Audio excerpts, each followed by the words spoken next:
so none of you will know this, but I've been sat here for about 10 minutes now trying to come up with like an intro of some form. I've been thinking a lot about intros recently because seemingly every day DSP sort of shows off a new one and they're always terrible. And it's gotten to the point with me now where I think this is just embarrassing. Like, it's not fun to make fun of it because it's just so sad. I mean, I think we've all at some point thought, I could probably make a better intro than DSP, and some of us have tried. I've done it like once or twice. I've made an intro. I spoofed a stream chat and made an intro just to show that it's a really easy thing to do. You know, I am not a great editor by any stretch, but that intro worked. This has been his one job for 15 years, and he can't edit together a simple introductory clip for his own podcast. And he's had experience editing. He edited for KO Gaming. He wasn't necessarily good at it, but he knew the basics. You know, he knew to cut clips together.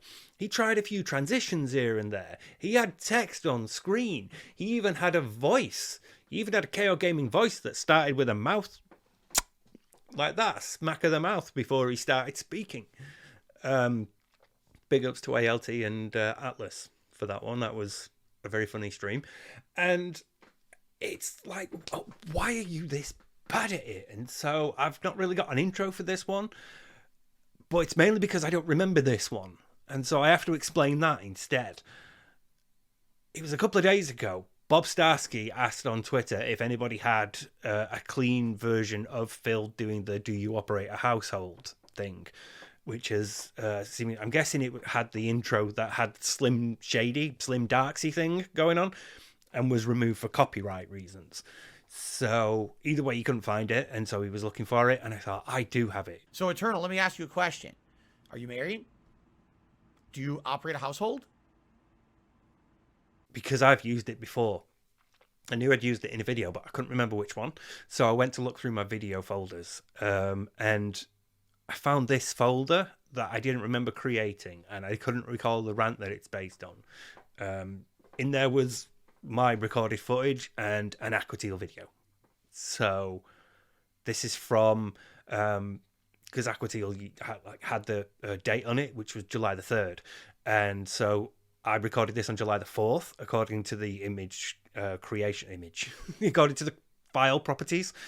And so I think this was recorded while I was still editing the first Jasper video, but I put it to one side to finish editing that Jasper video and thought, I'll deal with this later. I'll come back to it in a bit.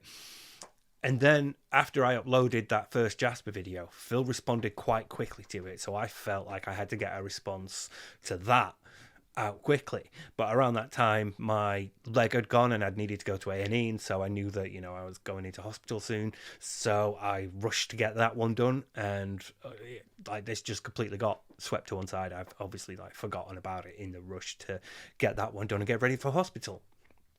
So I'm going back to this now because it's not that long by my standards, but it is like, it's enough for me to be able to edit in chunks and get back into editing that way. Like it feels like a good step up from the emotional maturity test that he did last time. And thanks for all the like really positive support and feedback for that one. I do sometimes put myself under the pressure of, I've got to do like 8 hours of this. And it was really nice to, you know, get like people going, no, we're just happy to see you back, mate. You know, don't worry about it. So that's put that anxiety to bed. So I really appreciate, you know, the love and support that everybody's shown me. And yeah, that's, you know, for another time. So yeah, this footage is around the time when Phil was playing Final Fantasy 16 and I think Zelda as well as mentioned. So I'm assuming that what was going on here? There was something going on. Editor Steve in the bottom. Check later. Thanks. I'm off to smoke your weed now. See you later. Hi. So I went and checked, and there's two things going on right now. Firstly, he'd been criticised by Asmongold for taking too long to get through games. And secondly, a Street Fighter player by the name of Diaphone had made a video critically analysing his Street Fighter 6 gameplay. So, yeah, those things are on his mind. If you'll excuse me, I have to go deal with the gap. Wait there. Hmm?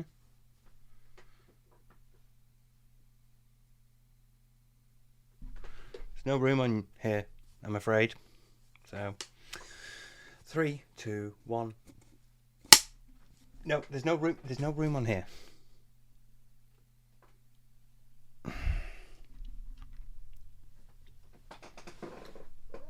Come here. Come here. Yeah. Well, I told you there was no room. I tried to keep you off.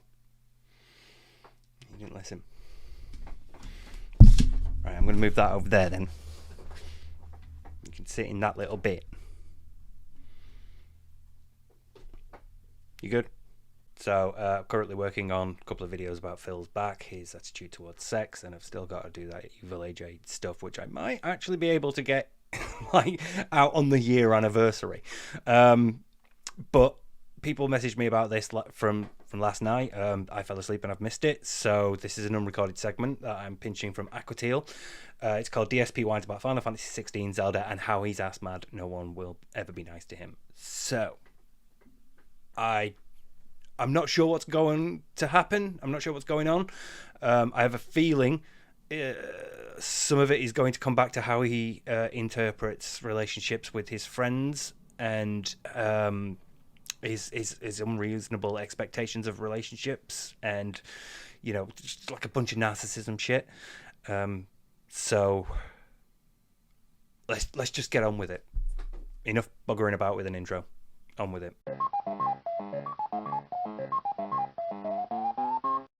So it's pretty funny. No matter what I do, people are not happy. So with Final Fantasy 16, all right, basically the game has way too many cutscenes. And the problem is that there's really exciting parts in there. Like, there's actually good parts in Final Fantasy 16 that I'm really enjoying. But then they keep putting these little, like segments of cutscenes in there that, in my opinion, are just annoying and not very good. And the side content as well, like the side missions I've done, are complete wastes of time. So, you know, my complaint about Final Fantasy 16 is the moments that are great, but there's way too much filler between them. They really seem like they wanted to drag the game out with this incredible amount of, like, dialogue and stuff that really doesn't add anything. And, you know, it's not just me, it's the people watching my playthrough as well. They're like, yeah, the whole game's going to be like this, everyone's criticizing you for it, and, you know, just get used to it. But the high points are really good things, so you got to kind of tough through the more boring parts. So today we actually got to a more open world part of the game, where you had the opportunity to travel all around the map and do whatever you wanted. And there was a bunch of side quests on the map, but people tell me don't do them. They're like, literally, those are a waste of time. All they are little busy work quests, a little bit of extra dialogue here or there, but they don't add really to the story overall. They're kind of side stuff that really doesn't necessarily add to the overall plot. You might have a little side story here or there that has a little bit of interest, but it's just nothing that's worth the time investment for it. You're going to get a tiny bit of experience, you're going to get a tiny bit of this or that, but you're not going to get much out of it, right? So I'm like, oh, okay. By the way, there's a pop-up for this super chat, so I don't know why X Shooters didn't show up. But anyway, I'll shout that out in a second. So I say, all right, we'll just go right to the next story. So I go literally right to the next story segment, and the next story segment's good. Like, I'm enjoying it. I'm like, wow, this is great advancement. So I publish all the videos, and the first comment on the video is, oh, you skipped all the side content. You're rushing through games. I don't want to watch you play games anymore. And I'm like,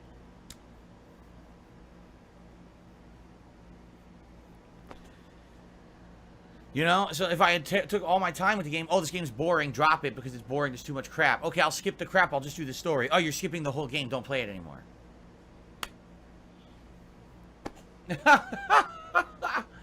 I just can't win either way. Just like, for example, with Zelda, right? Like I said, we're about 44 hours into the playthrough. I'm thinking it's going to be between 50, 55 hours to finish the game. That's my estimate at this point, okay? If I went full on world exploration, imagine this. We're at 45 hours and we've only done 1 to 2 of the major dungeons because we spent all this time doing tons of side content, tons of optional underground exploration and stuff. Like, imagine if we're only halfway through the plot of the game right now and we've been playing this game for a month and a half. Oh my god, Jesus. A month and a half. The problem that Phil has with these is obviously that he drags it out. He drags it out too much. He stops too much. He spends too much time fucking about in menus. He waits for the input of his chat too much. And people have tried telling him this. I don't... Right. I didn't want to do anything about like the Final Fantasy and the Zelda. It's the assmad bit that I'm really interested in. So, you know, I did manage to get nearly 3 minutes into it, which is, you know, I'm proud of that. That's a personal record. How many people would be complaining that I'm taking way too fucking long and everyone else beat the game, and why the hell am I not getting further in the game, right? It's like, I can't win no matter what I do these days. People are complaining, and it's starting to piss me off. I'm being honest. Like, I'm tired of people just saying no matter what I do, it's wrong. Okay, right. I feel like we've been here before, right? I feel like people saying you're taking too long to complete this game has been a common criticism of Phil for quite a while. And you can see it in everything he plays. I'm thinking Lost Judgment took a while, Oblivion took a while. What was that one he quit after 70 odd playthroughs? Was it oh fuck, I can't remember. I'm thinking of Diablo now, and it's not Diablo. But it's one of those like clicky hack and slash sort of games. It'll come back to me in a bit. So for a bit of context, even though I'm sure you're all aware, Phil has recently sort of come into the focus of Asmongold, and one of the sort of main criticisms that Asmongold had was how are you only this far in Diablo? And this has happened because somebody obviously asked Phil about this taking too long about it to get through games, and how other people sort of focus more on the main releases when they're coming out. They don't spread them out like Phil does. And Phil's not taking this criticism very well, because this is his thing. Doing this is his thing.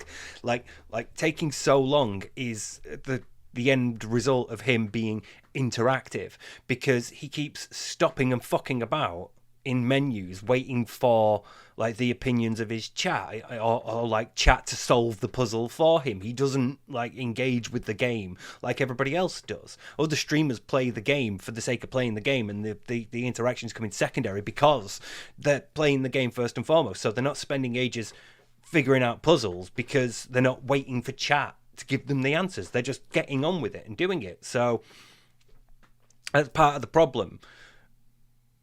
It's fine to want some sort of like balance, but ideally you wouldn't be spreading it out this much. You know, you commit either one game all week day streams and another game all week night streams, or you do like first 2 days all one game, then another 2 days of another game, and then you've got like Street Fighter or something to round out the other three, the rest of the days. So it's a thing that Phil is unwilling to work on, because he does it this way, and he's happy to do it that way, and he's perfectly content to keep doing it that way, because so far for him that way has worked. Occasionally people moan, but most of the time people still show up and give him money anyway, so who the fuck cares, you know? And the sort of like the defensiveness that he has to get because of this means that, you know, the defensiveness that he has to get.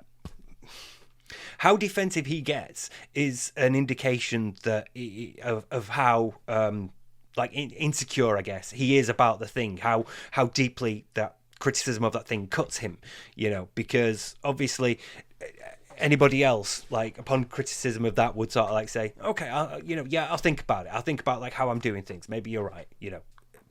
Or they might have a sort of like, well, this is why it works for me, but I see what you're saying, you know. And be genuine about it, rather than like the way Phil does, well, this is how it is for me, and if you don't like that, fuck off to somebody else. So it's how he presents the opposite side as an indication of this has wound me up. Because you'll remember that this whole thing started when, in response to that question about Asmongold, or, you know, just generally how long it takes you to play games, other streamers like Asmongold don't do this. He has to portray them as playing at 18 hours a day and not having time for their social lives or their family, you know, and that's absolutely not the case. Anybody with like an ounce of awareness about how other streamers do things, you know, even if you're not a streamer yourself, if you watch streamers, you know. So anybody like with any sort of like awareness of how other people do things know that that's ridiculous. But the people that Phil needs to convince are the people that watch him and give him money. And they're not going to be as likely to know how other people do things because they're not watching other people. They're mainly watching Phil. So, you know, as long as he's telling them, no, that's how they do things and it's fucking ridiculous of you to expect that from me. I'm going to do things my way. That's fine. That's great. As long as he can convince them of that, they'll keep giving him money. So the way he is doing things at the moment works as far as he's concerned. And if you want to get him to change, you're going to have to do a lot of work because he's perfectly fine where he is. Thanks. You know, I'll give you another example.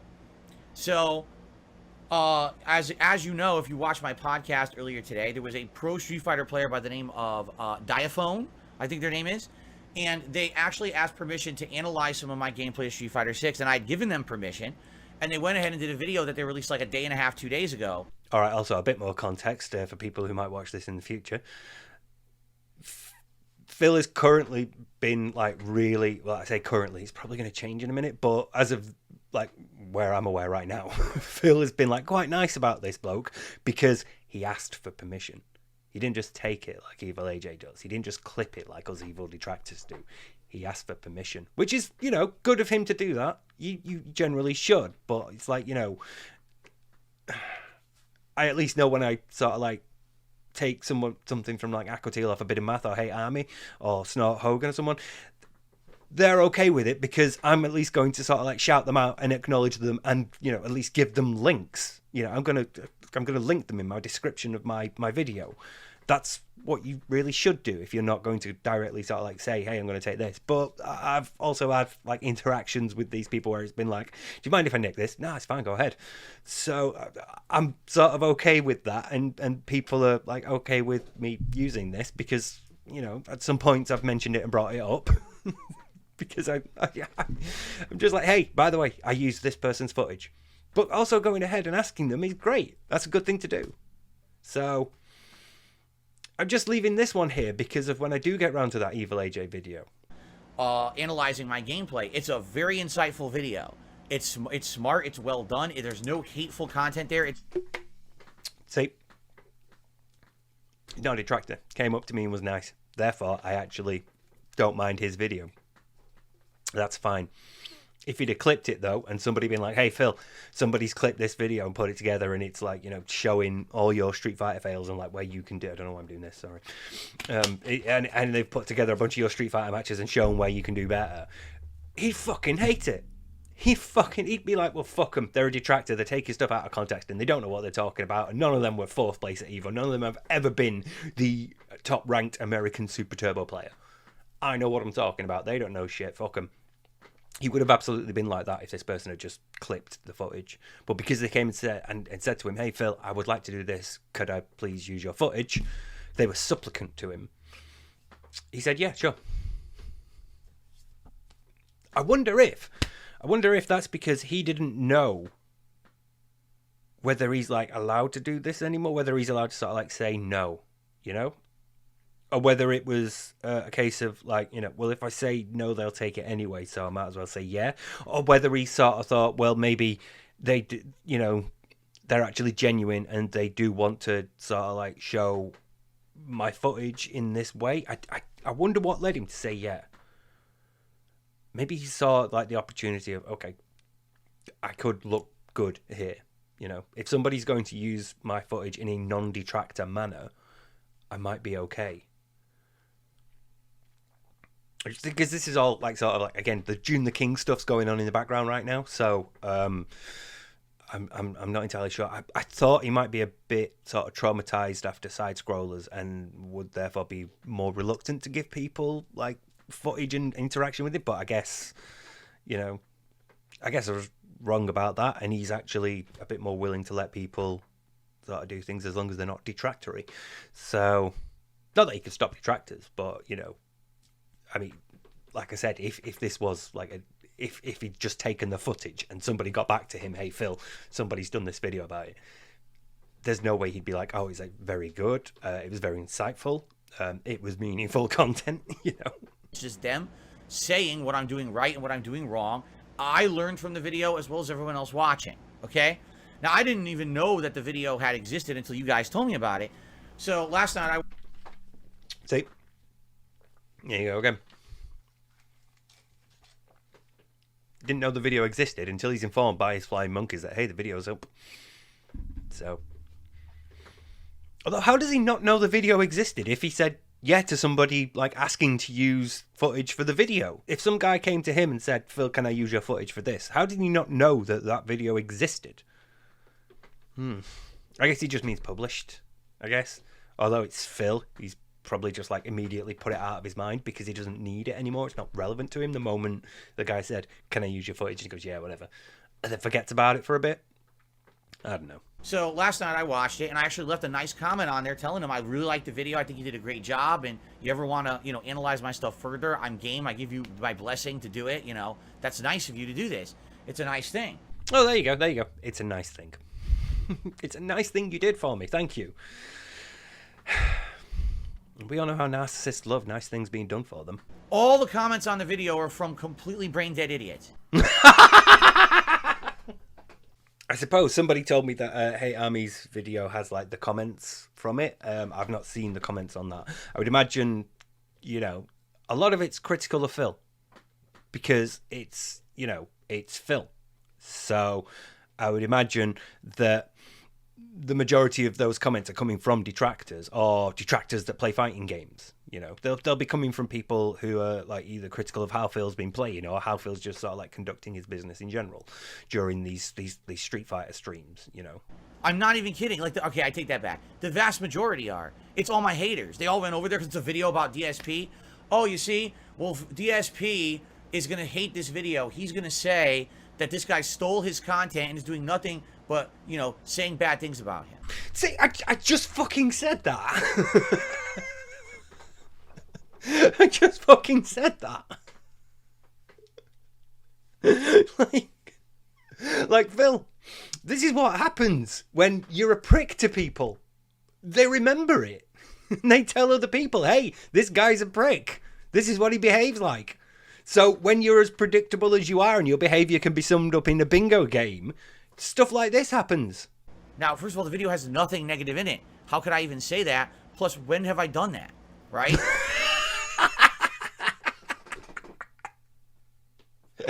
When have you done it? Oh, I don't know. Maybe the interview with side scrollers? That ring any bells? I'm sure there was another guy. I'm sure there was... he's like a really good editor, this person. I don't know if he's a he, actually. They're a really good editor. They do like an annual thing. Something to do with you. I think it's like a countdown that they do every year. I'm not sure. Oh, it's tip of my tongue. I mean, Editor Steve, I'm sure you'll be able to remember this when you come back to it. Oh, it's going to drive me mad. Who is that person? Whose videos that you regularly slag off because one time they left a horse head in one thumbnail? Oh, God, I can't remember. Maybe if you're talking 10 years ago when This Is How You Don't Play came out and I misunderstood it and I did that, guess what? This is 2023 41-year-old Phil. This is not, 27 to 30-year-old Phil who's an idiot. Who I've outright told you guys that my behavior back then was bad, right? Right, somebody needs to tell him this never helps his argument at all. Going like, oh, that was, 27 to 30-year-old Phil actually makes it look worse because you reacted to This Is How You Don't Plays as a 31-year-old, right? This Is How You Don't Plays for 2013-ish, so 30, 31. That is not the response of an adult. The way you handle This Is How You Don't Plays is not an appropriate response for a 30-year-old. This never helps your argument, Phil. You are, like, too far gone in terms of the age you are now compared to then. Because back then, you were so, like, your behavior was so bad, and it wasn't the behavior of an 18 to 24-year-old. You were 30. It's not good for you. It doesn't make you look good. And even sort of like you're like, oh, I'll throw in a cursory. Guys, I've already sort of like said my behavior back then was bad. Yeah, but you've not changed it. You've really not. You still do this about videos. You literally did this about Secret Limited on the interview, which you then did about it. You did it again. They fucking threw me under the bus and they're just using it to get money. You know, you're still mad about these things. So it's not a good thing for you to go, well, that was years ago, you know, guys. That was, you know, young Phil. I've changed. Because young Phil was not on YouTube. Young Phil was posting on forums. Shout out to WPIG and the Dead Sea Scrolls. I'm going to read it as he says, so all the grammar mistakes are from Phil's writing. So that's, again, Phil. Usually he's pretty good on those forum posts, but not here. I've beaten before in tournament and also recently in several games on a side bet at the break. So I brought it upon myself to ask Blazing Flow why he mentions these players that I've beaten before, giving them respect and name drops. Nobody gives me respect. yes! That's why we're here. That's why we're here right there. Oh, bro, this is why I like saying that he lives in a hell of his own making. It's his own personal hell, because ever since, like, you know, those days, like 2004, all he wanted to do is just get respect and people to take him seriously. And he's got to a point nowadays where it's like he's literally known for the opposite of that. The guy you can never take seriously. Yeah. If you take him seriously, the joke is on you. Ridiculous. Dude, this is like full on Karen-side Phil, because he has gone straight to the manager. He went to the guy who wrote the list to say why yeah. Let's not forget about the actions. Good point, Steve. Let's look at the actions that took place here. Blazing Flow writes an article, whatever he wants to write on the fucking forum. Here's what I think of the up-and-coming players. Then Phil goes to Blazing Flow. Excuse me, Sir Blazing Flow? I see you didn't mention me in your article. I'm just a little TO'd right now. Could you maybe give some reasons for that? You know, like just a crying baby, dude. Young Phil was pre-YouTube. You were already fairly old, like 2009, so you're 27. And granted, there's no guidebook to being a YouTuber, especially not one that would have been available back then. But the point is, you were still an adult coming onto the service, and your behaviour throughout all this has not been the behaviour of an 18 to 24-year-old. It's been the behaviour of a man in his 30s. So it's not good for your defence to do this. Please stop it. So they all leave that comment. I'm not even kidding you. There's like 100 comments on the video like that. So then I watch the video and I praise it.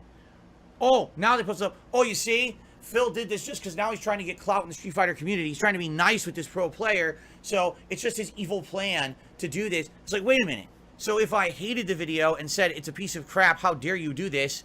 That was bad. But if I like the video and I'm nice to the guy who made it because I think it's a great video, that's also bad. Yeah, because your motivations are suspicious.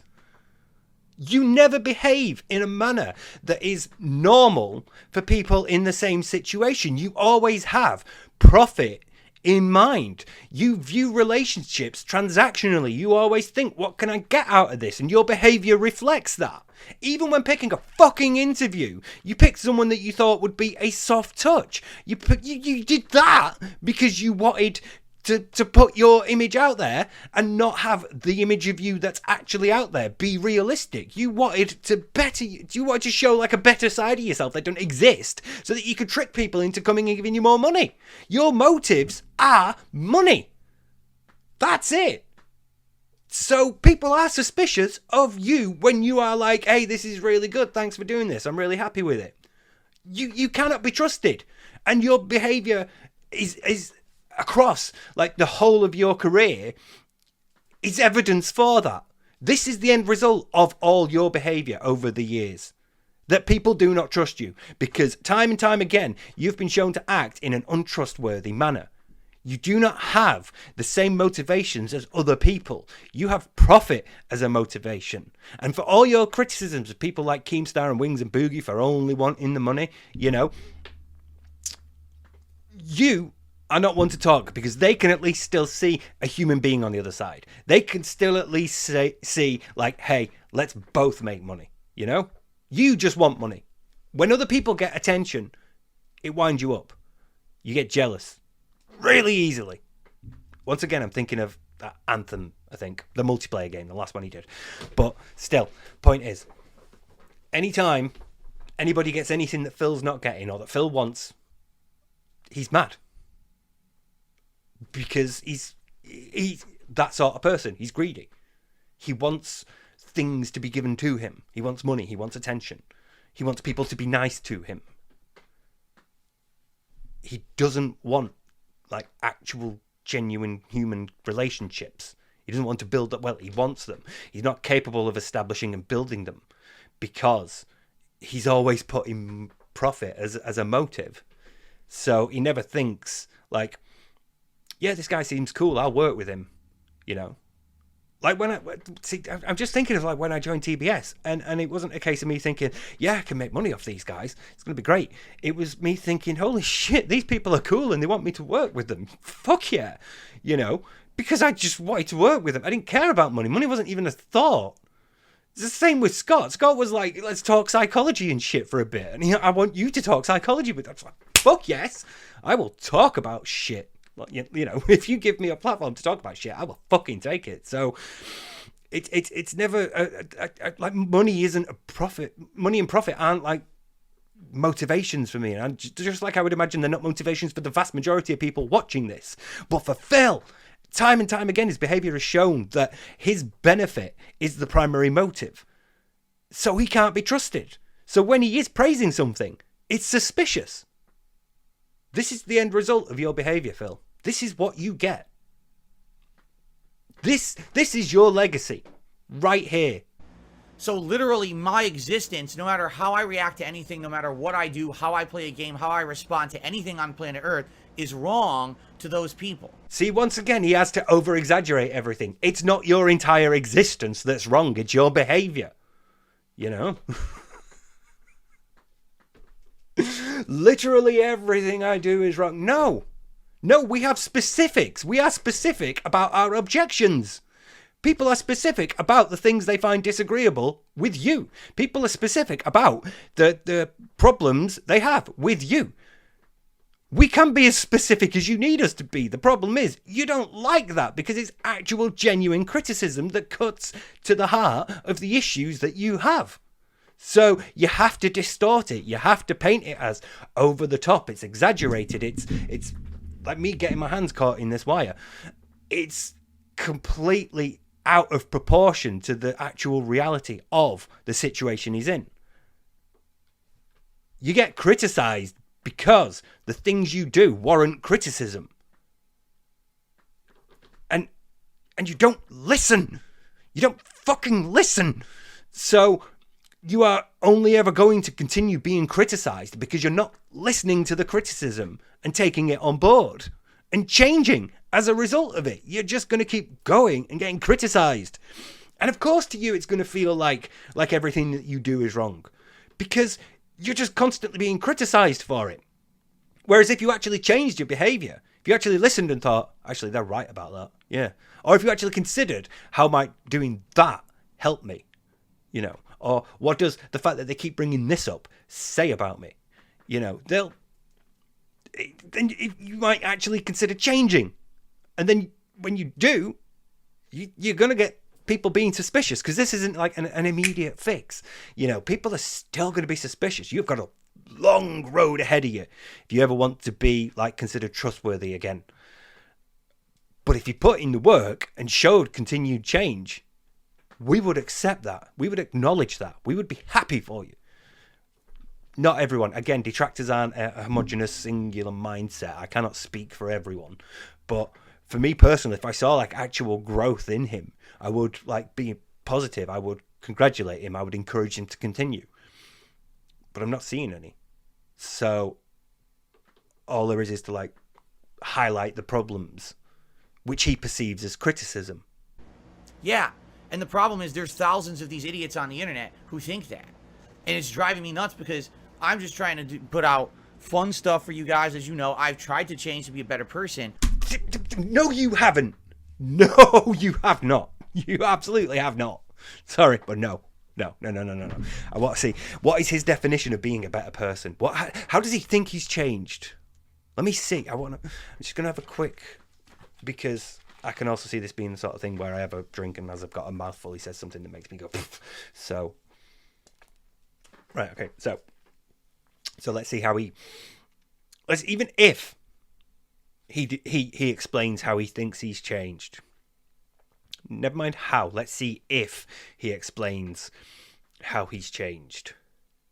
And then how he's changed. See, as a narcissist, Phil wants praise. He wants you to praise him. And he will want praise for everything, no matter how easy or complex a task is. So it could be the easiest thing in the world. It could be shower twice a week instead of once. And he would want praise for that. He would paint that as an incredibly difficult thing to do.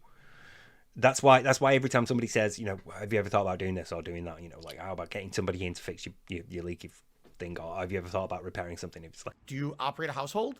Phil, do you like actually go out to places with cat? Well, no, because here's a list of reasons why I can't go out. It's not safe for me. I don't have the time. I'm always babysitting streams. I don't have the money, blah, blah, blah. Anything he needs to do has to be painted as this insurmountable, monumental effort that needs to be expended. And having done that, no matter how simple a task actually is, he will then want praise far outstripping the actual significance and difficulty of the task he's done. He wants you to praise everything, no matter how easy it is. So I'm really interested to see if he explains how he's changed. But this mob mentality of brain dead idiots is pretty bad. No. Know them. You know, like, no matter where I go or what I do, they stalk me, right? They absolutely fucking stalk me around. Bro, you go to like 4 shops on one day and you tell everybody. You tell everybody on this day I'm going to be off. So we can work out. You're going to be here, and then you'll probably go somewhere here, maybe. But we know you go to like Petco for your food. We know what supermarkets you shop at because you fucking tell us. It's hard to consider it proper stalking, right? Forensically, in forensic psychology, you study a lot about stalking. So to see him call it that, it just sort of, I feel like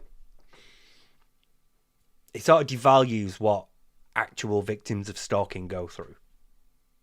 Because he's not being stalked. It's like, you know, he posts most things publicly, right? And if you're a victim of stalking, you don't do that. You do the opposite. You go private, you go quiet. You have to hide your location most of the time, you know? And he posts so much about, like, I'm going to be here this day playing this, I'm going to be here this day playing this, and then I'm going to be off. And then the day after, he'll tell you, I went here, and here because I needed this, this, and this. And that is a thing that repeats every week. So it is not difficult to notice that you go to the same shops on your day off. And it's like, people don't even follow him around. There have been like no photos of Phil in the wild for ages, for like 2 years, you know? That picture was like, what, 2021? Picture of cat? Fucking nothing since then. Look, how was I supposed to know he'd actually ever on a fucking stream? It's hard to describe him as stalked when he's in 6 days a week broadcasting. So it just, you know, and you think about the impact stalking has on people.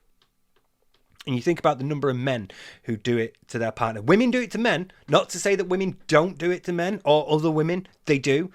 But the vast majority of people who stalk are men. The impact that it has on the victims of it, and the attitudes of the men that do it, and the lengths that they go to ruin their victims' lives, and to see him, it's like when he says he's depressed, you know, or when he says he's been a former alcoholic, or when he talks about like how bad his back is. That's a personal one that might not apply to everyone, but you know what I mean. It's just, it feels insulting for him to say that. So yeah, he's losing a lot of sympathy. Not that he had much from me to begin with, but yeah. Here's a video that's actually positive, saying, listen, Phil is not bad at fighting games. I'm a pro player. I'll tell you why. He made a lot of mistakes. Here's his mistakes. Here's how he can improve. Here's how you can learn from it. A great video. Let's crap all over it and say that Phil is a piece of shit and everything. It's like, what? The fuck are you talking about? The comments on a video about your Street Fighter playthrough do not have to be positive, and they do not have to stay strictly on topic of your Street Fighter 6 gameplay. They can discuss you as a person. They don't have to. They don't have to be positive just because the video is. They can still be critical. You know, this is like somebody else from the fighting game community going, Phil's actually pretty good. You know, Phil's got some skill at Street Fighter. He's not shit.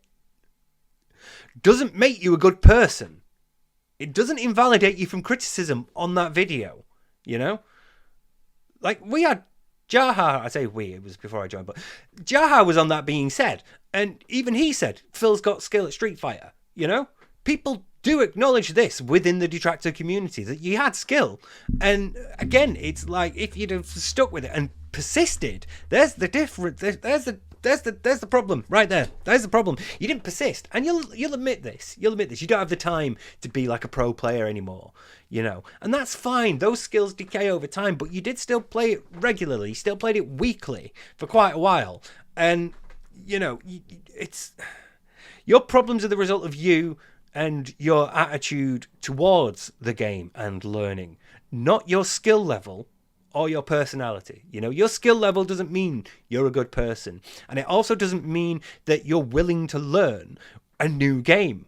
You're not like willing to engage with the game to the point where you are using its mechanics. You know, the reason why this person's pointing out a lot of problems is because those problems still persist. And many of them are the result of, you know, this not being Street Fighter 2. Which is fine because things change over time. But a lot of those and a lot of your problems in general can be boiled down to because you're unwilling to engage with the game and work with its mechanics. You just want to do what you used to do in Street Fighter 2 and win. You're not willing to put in the time to sort of like really get to grips with the game itself. And the game's trying to help you. From everything I've heard, Street Fighter 6 is really good at like welcoming newcomers and teaching you how to use its mechanics and how things work, and it's received a lot of praise for that. So the fact that you're unwilling to engage with it, even though it's trying to get you to, is really amazing, considering it wasn't that long ago that you were used as an example of how game makers make their games so that they can lead players. And now you're not even doing that. Like your cognitive decline has been that bad. But yeah, you being good at Street Fighter doesn't mean you're a good person. You're still a cunt. No matter what I do or how I respond to anything is bad, right? And I'm not saying this is you guys that are here right now. I'm just kind of venting right now. Because it's really starting to anger me. It really is. I'm trying to vent now. It's starting to anger me that I can't win no matter what. I'm doing it wrong. Well then, fuck you. If you think that no matter what I'm doing it wrong, then don't watch my content and go get fucked. Did you hear that, ALT? Get ready to get fucked. But see, Phil, like, there you are, right there, behaving in exactly this sort of way that we criticize. And you're doing that thing where you tell people, if you want to see this thing, you're not going to see it from me, so you should go elsewhere. And then when you do try that thing later, you're mad that the people that you told to go elsewhere aren't there for you. So the people that are going to criticize your behavior aren't going to be there to see you change because they're fed up with you and they've fucked off. You cannot win because you are untrustworthy and you push people away. You reject criticism and you do not listen or engage with things that are trying to help you. The amount of effort that people have to exert to get you to do anything is ridiculous. But it can be done. Chat can push him to break. So let's see how much further this venting goes. Like, seriously, you're wasting everyone's time. You're such a toxic fucking individual to say shit like that to someone. That no matter what they do, they're bad and they're wrong. Well then, you know, fuck off.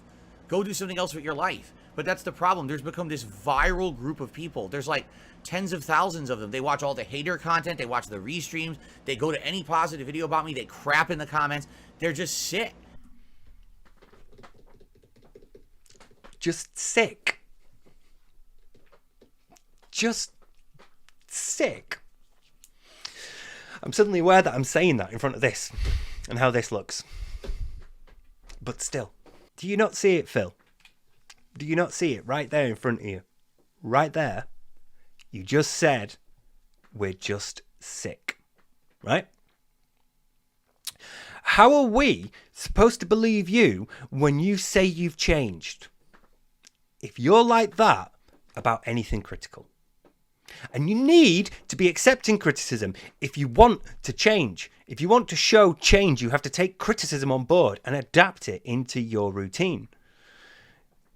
So if you're just going to sit there going, they come to positive videos of me and crap on that. What positive videos? What positive videos? This is the first in like a fucking year, if not more. I can't even think of anything that came out last year. No, I don't know. I am assuming we are at like 7 or 8 years from the last like positive Phil fan videos. You know, I can't think of anything that might possibly have come out that's even been like remotely okay. Like the down the rabbit hole video has to be the last one that was even remotely like okay with Phil, like completely neutral, not a detractor something, you know. It has to be years. But we go to those videos and we crap all over them, you know. Just sick. Just fucking sick from this man. From this man who has delusions of grandeur about his role in life, his situation, the place where he is socially, you know, the place where he is in the few communities that he was ever a part of. Just sick from fucking dark side Phil, of all people. I just can't. It's like it offends me. Just like knowing, you know, when it should offend more people. When you know, you know what you know about psychology, when you are still within arm's reach of textbooks, because you still do research about things, because you still like to, you know, to make your things as informative as possible, because you like showing people, here's some knowledge, here's some theories, here's some explanations, here's some examples of this. A dark side Phil is the skeleton which I hang the meat of my videos on, you know. He is the framework that I use to examine narcissism through. And, you know, to be called sick by him when he's trying to convince you that he's changed and he's not this person.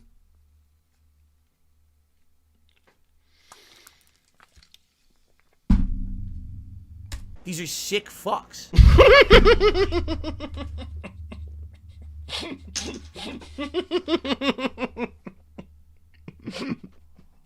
Like, I know patronizing arrogance is like an aspect of narcissism, but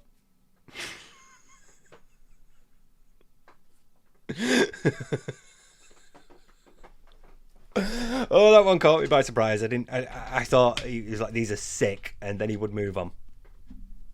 But no. Dude, you're not just sick, you're a sick fuck. And they're all over the internet. It's pretty bad. You know, like I don't even know what to do about it besides ignore it. But every once in a while I gotta talk about it and at least vent about it a little bit. Do you not have a wife for this? Do you not talk to her about how you feel? Do you not talk to your soulmate about the impact that people on the internet are having on your mental health? Do you not talk to the woman you love about how you're feeling today after a particularly heavy day of trolling or criticism? Do you not talk about the things that you're currently feeling inside to the woman that you've pledged publicly to spend the rest of your life with? Do you have to vent on stream? Why aren't you talking to your wife? I mean, you're a couple, right? That's what married people do. They, you know, help each other out. They're a team. They're supposed to, you know, get through life together. So, I mean, never really wanted to be married, but I always thought, like, assumed that if I did, I'd be able to talk to the person I'm spending the rest of my life with about feeling upset, you know, or feeling depressed, Isn't that a normal thing that couples do? Why isn't he doing it? Why isn't his wife part of his support network? Why does he need to vent this to chat publicly online during a stream? Because he's got fucking nothing, and chat is all it is. Chat is all it is. This is it. This is all his socialization. This is his therapy. This is it. This is all he has. Oh my god. Let it out, Phil. Tell us how you really feel. It makes me feel at least a little better to get it off my chest, you know? Yeah, it's called catharsis. It's good. It's good to have it sometimes. It's good to vent. Sometimes you need the release of a vent, you know? Sometimes you need to just let it all out. And catharsis can be good. But it's not great. It's not ideal. You shouldn't really be just like rejecting your problems. You should sometimes, you know, deal with them. You shouldn't always just like scream and let it out and then you're done. You know, you're better now, everything will be fine. Because nothing will have changed. All that's changed is you've screamed and you're a bit more knackered now, and maybe your lungs hurt a bit. It doesn't actually achieve anything. So, you know, you still have to deal with the problems. It's nice, but it's not an adequate coping method. And it's fucked up. Like, tell me what I'm doing wrong right now, right? That's so heinous. What have I done? Everything. Look at your career.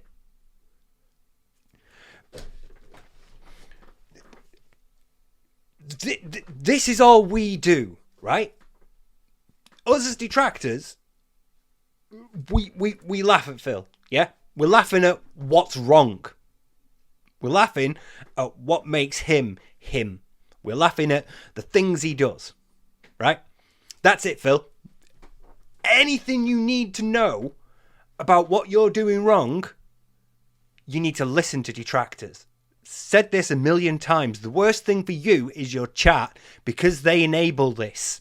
If you want to change and grow, you need to listen to detractors. You need to listen to people like Piece of Peace and Brittany Gates that can help you handle your finances better.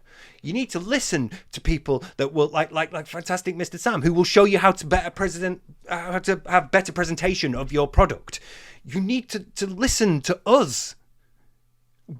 All this information, everything that you want right now, tell me what I'm doing wrong. Tell me what I'm doing wrong. It's all out there. It's out there. All the information you need is out there. It's just because it's detractors. And the reason it's coming from detractors is that you can't handle it. You can't handle it when it comes from inside, when it comes from fans. So you block them and you kick them out, and they end up becoming detractors. You can't handle the criticism, so you push it away. And inevitably, it ends up here. Because where's the one place that you could talk about Phil critically? It's in the detractor sphere. It's being a detractor on YouTube. You can't handle the criticism otherwise. So you hate it, you reject it, you push it away, you tell people to fuck off if they don't like it. If you don't like how I do things, go and find somebody who streams that will do things the way you want them to do. You know? This is how I do things. If you don't like it, fuck off. And people inevitably do, and they end up here. And those people who are trying to give you criticism, they're trying to help you. The truth is not nice. It hurts sometimes. But it's ultimately better than lies and delusion. Because at least with the truth, you can work with it. There's no working with this. There's no working with delusions this strong. If Phil wanted to know, like, say, what am I doing wrong with how my stream works? He'd need to listen to somebody willing to say, you need to cut the pre-stream. You need to start the gameplay as soon as you can. You need to stop pausing so much. He doesn't want that, because that involves changing, and it means that the way he's doing things is wrong. He won't listen. He would tell you to sod off. He'd ban you. He'd call you a fucking idiot. He doesn't actually want the criticism. He doesn't actually want you to tell him what's wrong so that he can work on it. He just wants you to stop criticizing him. If you want to know what's wrong, look at what detractors have been uploading. Really? What have I done to have the ire of the internet on me like this, besides the fact that they get laughs out of making fun of me for shit that's not true? Everything. Everything. This is the conclusion of all your behavior. This is the end result. These are the consequences of your actions. Things are like this now because of the way you have behaved over the past 15 years. If you want to know what you've done wrong, you need to watch Detractor streams and videos. You need to listen to what we're saying, not your chat, not the people that give you money, because they're just enabling you. We have nothing to gain from you being better, so we don't give a fuck either way. We feel free to say what we want. We feel free to criticize you because we know you're not going to do it. So what's the harm? Give you advice, you're not going to listen to it, but maybe somebody else out there needs to know this. At least I know that through the videos that I've put out, a couple of more people are a bit more aware of how a narcissist behaves.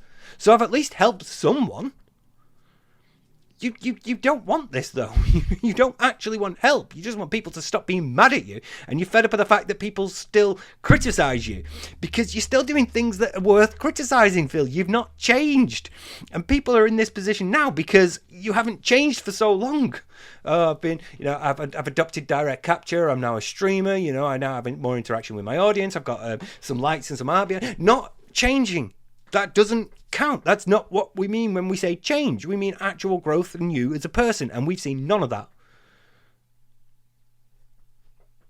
over the last 15 years. Oh my God. Like how?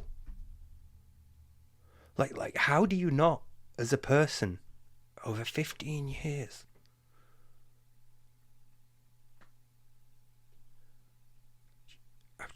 You don't socialize. Everybody, it's your friends.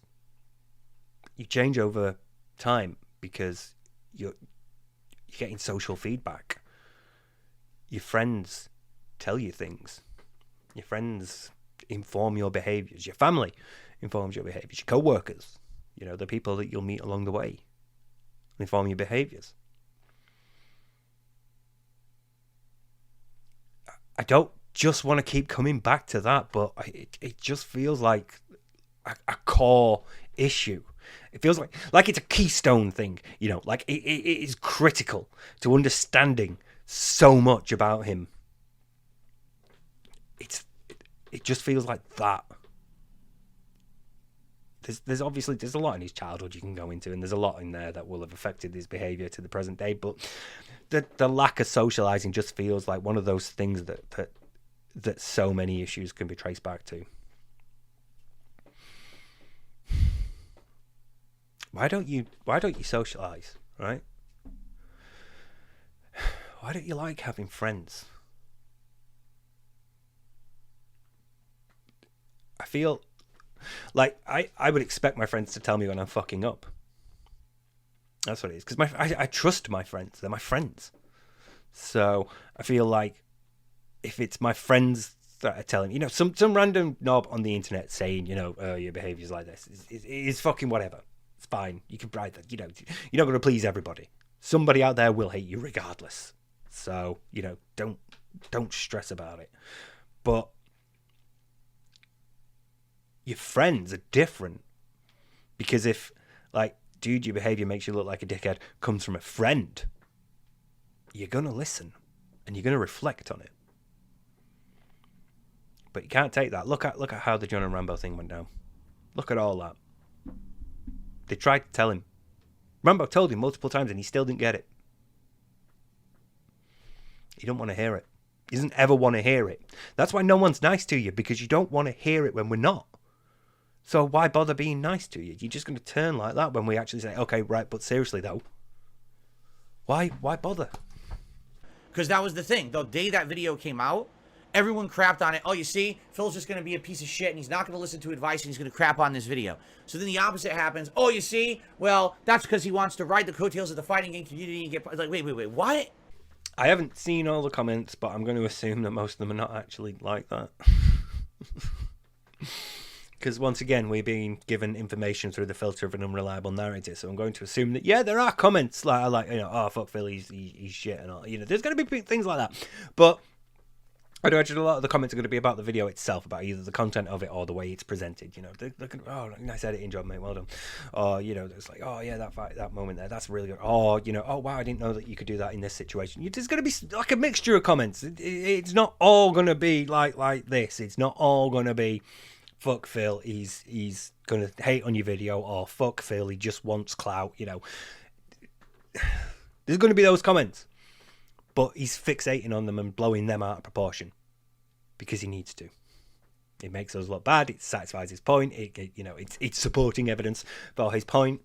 It fulfills his martyr complex as well, because he's now the victim. You know, people are just shitting on him regardless. This is huge victim complex thing here right now. This is a huge martyr complex that we're looking at. He needs to be the victim so much. He needs to be persecuted. It brings him attention and money. If he can convince chat that he's just, you know, I'm just trying to stay here in my lane, having fun on level 1, just want to play games, but, you know, people are constantly shitting on me, and I don't know why, you know. I don't know what I've done to deserve all this. And I've got 2 big bills coming up, so, you know, if you want to help. So neither one, you know what I'm saying? So either one, so fuck off then. If you have nothing to add, you don't have criticism. You don't have criticism. You don't like the criticism. That's the problem. You don't have anything to say. You're a loser. See, you're a loser. You don't have criticism. You don't. It's like, the problem is, Phil, that you don't like the criticism. Again, if that video had been bad, you know, if that video had been negative, you would have shit on it. You would have said that person's a detractor, fuck them, they don't know what they're talking about, right? And if, you know, that video was good, we'd say you're clout chasing, because your behaviour, as established earlier, is suspect.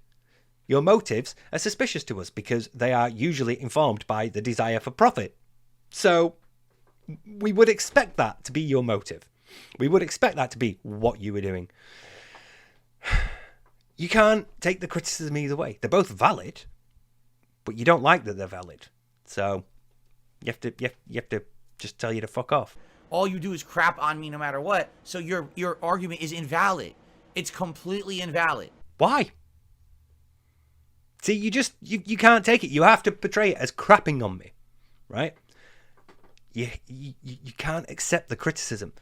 Your argument of me is invalid because all you do is crap on me. Well, no, it's not. That doesn't change a thing. That doesn't actually change anything about the objective argument that, you know, your behavior is suspicious because you have motive as you have profit as your primary motive. So it's, as somebody who just has this like interpersonal exploitation at their heart, you cannot be trusted until, for a significant period, you've demonstrated that that's not the case. And you have not at any point demonstrated that that's not the case for long enough for it to be considered, yeah, that's true. Even stuff like your side scrollers, your Howard and Rambo stuff, it's all just monetization for you. It's all just like, where can I get, you know, something else? I can get something out of it. I can come back after this interview and my chat are going to shower with me with money. I can make myself look to be like the victim in all this, so chat will give me money. It's always at the heart of what you do, so you are suspicious regardless until such time as you have proven otherwise, and that is going to take a long time and a lot of work. So we're going to keep criticizing you. And if you want to get to the point where people stop criticizing you, you have to show change. And one of the ways that you show change is not telling people that are critical of you to fuck off. If you are someone who says, because I don't like you at one point because of something you've done, I will literally never, ever, ever believe that you can change for the better. I will never give you the benefit of the doubt. I will never give you a chance. I will just spend the rest of my life crapping on you because you did something I didn't like at some point. Dude, you need to go to a doctor.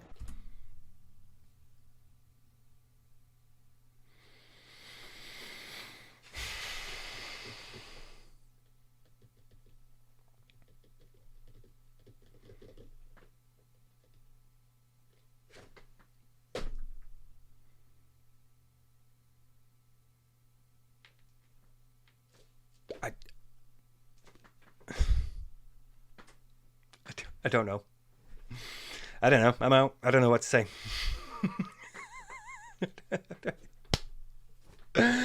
Oh my god. Right. Okay. Yeah. So yeah. No, you don't. You don't need to go to a doctor if you're a detractor. Just putting that out there straight away. Right. So once again, we have the depiction of detractors as like completely unreasonable. That's a very unreasonable position to take, right? So just completely write off Phil like that. I'm somebody who has very low hopes for Phil being able to change, right? I do not believe that he is capable of putting out the effort.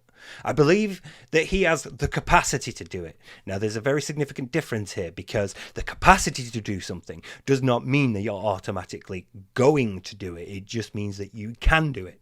You know, you can have the capacity to change, but not actually change. And we all do. We all do. There's lots of things about ourselves that we think, could change that, you know, and you might have the capacity to in a lot of circumstances.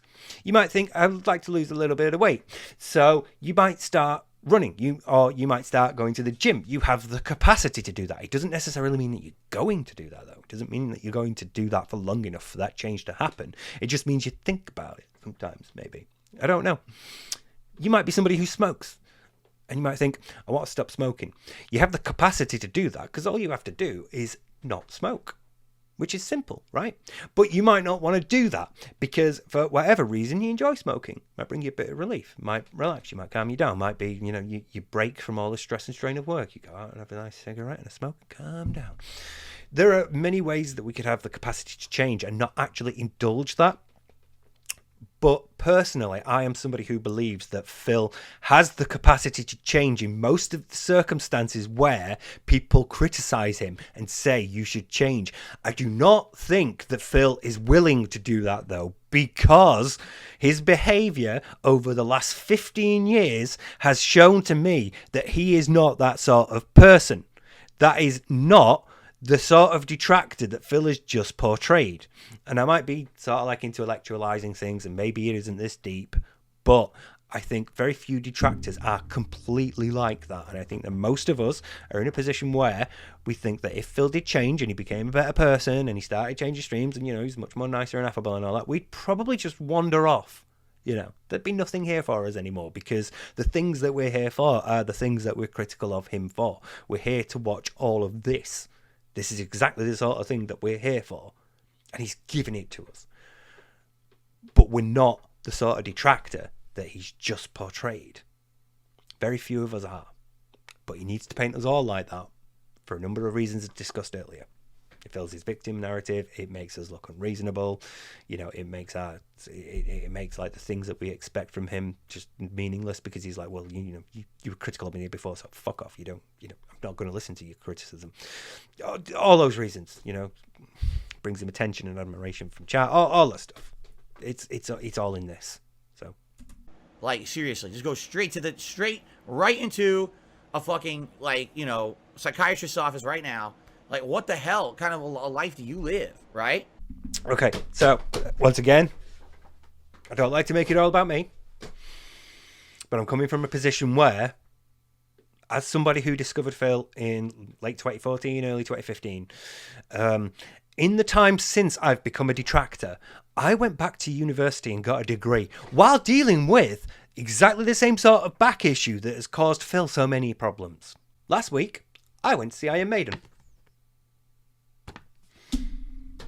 I still have friends that I see outside of this. You know, I still have hobbies that I do outside of this. I'm currently playing Project Zero for Mask of the Lunar Eclipse, and it's fine. You know, it's not as scary as Project Zero 2, or Fatal Frame in America, sorry. But it's good. It's still all right, you know. I'm not a fan of how it keeps bouncing between characters. It makes it difficult to get invested in the one character and feel the fear from the threat that they're facing. But anyway, point is, you know, most of us have lives outside of this. And I'm not a psychiatrist, I'm a psychologist. There's a difference. So I can't diagnose anybody, like, I'll treat anybody, sorry. I can't actually, like, give you medicine to treat a disorder or something. But I can look at this and say, this is fucking projection. And you don't need to be a psychologist to do that, but it helps. See, I think he knows deep down. I think he knows that there's something wrong. But obviously he can't consider that. He can't indulge that. He can't have that because it threatens his like inner sort of stillness and sense of self. So his insecure ego won't allow anything to be wrong, so he has to like project it outwards. He can't internalize these things and like process them appropriately. He has to project them outwards. So it's not us that need to go to the doctor, Phil, because the majority of the detractors that I've met, and obviously as a group, they're like it's again not a homogenous mass. There's going to be a lot of different people, and some people are going to have some experience of mental health problems or personality disorders, and other people's aren't. So people are going to be more stable than others. The vast majority of detractors that I've met have been fine. They've been just normal people. They do this as a hobby. They have other hobbies. They have other lives. They have jobs. They have family and friends. They have stuff going on that's not this. But every now and then they check in on their favourite bad streamer to see what latest silly shit he's said. And it just... every time he does this, it gets to me. I don't know why. Every time he's like, you need help. You know, it's like, who the fuck are you to say that we need help? I went to see Iron Maiden last week. You haven't been to a concert since the Dave Matthews Band before you started YouTube. I went out with friends last week. You haven't gone out with a friend since you lived in Connecticut. Fuck off. It's just crazy. So, you know, I'm just venting because I need to. You know, sometimes for my own sanity, I need to talk about these things publicly. Oh, there you go. See? Sometimes for my own sanity, I need to talk about these things publicly. So these things do get to him, right? There's an acknowledgement there. And to be fair, if I was going through the same sort of shit that Phil was going through, it would get to me too. And that's fine, Phil. That's okay. The amount of criticism and focus and attention that's on you is abnormal, let's be honest. Compared to other streamers, you get a lot of shit, right? I can acknowledge that. But why do you need to talk about it publicly? For somebody who's so like, oh, for my family's safety, I can't talk about this, or, you know, if it's like personal health reasons going on, I can't talk about this. Why can't you talk to your wife about it? If you feel like, you know, for your own sanity, you need to talk about these things. Why don't you go see somebody like a psychiatrist or a psychologist or a therapist or a counselor? Why don't you go to see somebody and talk to them so they can help you? Because it puts him in a position where he has to accept criticism and critically evaluate what's going on internally. He has to look at what he's doing and what he's thinking and how he's feeling, and he has to consider all that stuff. And he can't. He doesn't want to. He has the capacity to, but he doesn't want to, you know, because he's insecure. He's an insecure narcissist. It terrifies him. The thought of being open and vulnerable like that, it's terrifying. But it's just wild how insane these people are, you know. Now the funny part is they'll make a video about this, they'll clip this and make a video about it. Oh, you see Phil ranted. No, if you made the clip about this, you actually are proving my point even further. But the thing is, these people are so nuts, they don't get that. Right, okay. Once again, I would like to know how he defines that. I would like to know the criteria by which he is coming to the conclusion that we are nuts. You know, clipping this, how does that prove your point? I would like to know that. I would like an explanation. And I feel like we're not going to get one, and he's just going to move on. We're not going to get, here's how it proves my point. We're going to get, because they're nuts and they just won't stop and they're never going to be satisfied, or something like that. He's going to move on. He's not going to go into information. He's not going to go into detail about how recording this proves his point that we're all crazy and mental or whatever. Because we're making videos about it. I'm making a video about it. Phil, how does it make me mad? How does it make me crazy? How does it prove your point and invalidate all my previous arguments? They actually think, because then it's just this self-cycle of toxic hate. They don't get it. See, no explanation. No, just like, no, you're all mad. And, you know, if you record this, you're proving my point. Because, you know, you're talking about us, Phil. Why wouldn't we want to respond? Why wouldn't we want to have our say? Why wouldn't we want to complain? When you got fed up of how people perceived you, You demanded a fucking interview so that you could set the record straight. Why is it now not okay for us to go, actually, here's our response to this. Here's our response to you criticising us. Why is that not okay? But it's okay for you to want to do it and get on the side scrollers and then be like, right, well, you know, I think that went well. I think you were very fair. You know, they treated me fairly, guys. You know, that's fine. But like making a video about this now when you've been slagging us off for the last few minutes and I've managed to get like an hour out of it. How, Phil? How is that wrong? How does that prove your point that we're all mad? They're actually proving my point right. And then they just keep making the same kind of really unhinged, brain-dead, toxic content. It's nuts, you know? I know, I'm sorry. Sorry, I have to hear that again. They just keep making the same kind of really unhinged, brain-dead, toxic content. It's nuts, you know? I would like to think that my content is anything other than brain-dead, you know? I don't know if I've ever been like what you'd call toxic. Maybe at some point I have. I don't know. You know, because even I need to just slag him off every now and then. Even I need to, like, enough analysis, just call him a cunt and move on, you know? Because he is that sort of person. He is abrasive enough to the point where you're like all sort of like higher concern for like keeping it civil or trying to keep it, you know, intellectual. That all goes out the window and I need to go, oh, he's such a cunt, isn't he? Oh, look at him, what a cock. So I probably have been, but I am a bit offended by the implication that my content is brain dead because, once again, I'd like to think that I bring enough information to what I'm doing that some people can learn something from it. And from, you know, what I know, a lot of people, not a lot of people, some people still have learned a lot about narcissists and how they behave. You know, so I'd like to think I've helped. I like to think it isn't completely brain dead. Anyway, when you guys ask me, why don't I have any kind of involvement, all right, with anyone? Why don't I collab? Why don't I do this or that? This is exactly why. This is literally the reason why. Because anytime anything positive happens, those toxic people go over there and try to ruin it. So, you see what I'm saying? No, I don't see what you're saying. No, how does us going over there and saying, well, he's still a shit person, just a reminder, this is likely to be an attempt to, you know, manipulate you into believing an image of him that he's constructed rather than the actual image. Because that is behavior that you've displayed consistently previously. So why wouldn't we bring that up again elsewhere? Again, something being positive about one aspect of you doesn't invalidate all the negative criticism that you've had in the past that you haven't dealt with. You know, you don't collab with people because you're a toxic person who's pushed so many people away and built up this image based on the actions that you've had and your behavior over the last 15 years. Once again, Phil, this is the end result of your actions. These are the consequences of your behavior.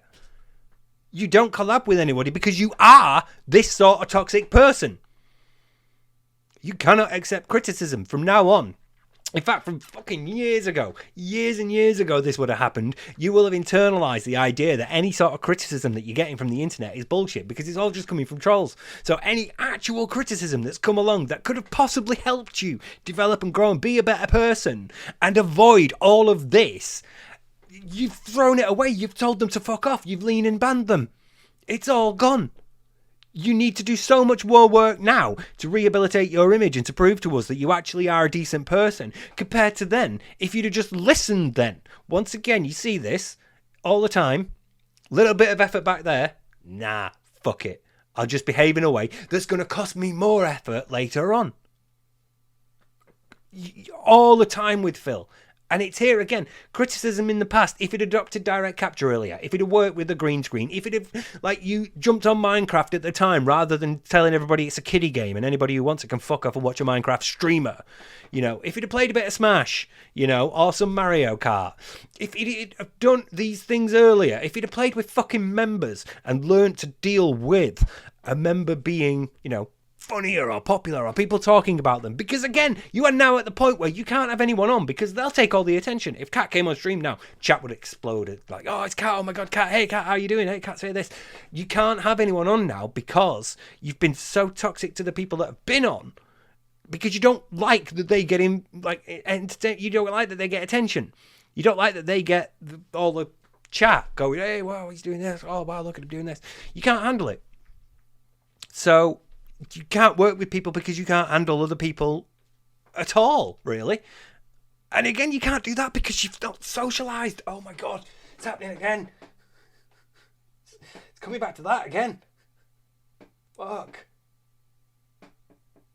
Why can't you socialize, Phil? Why can't you do it? Why can't you just have friends? Because you are this person that we tell other people about.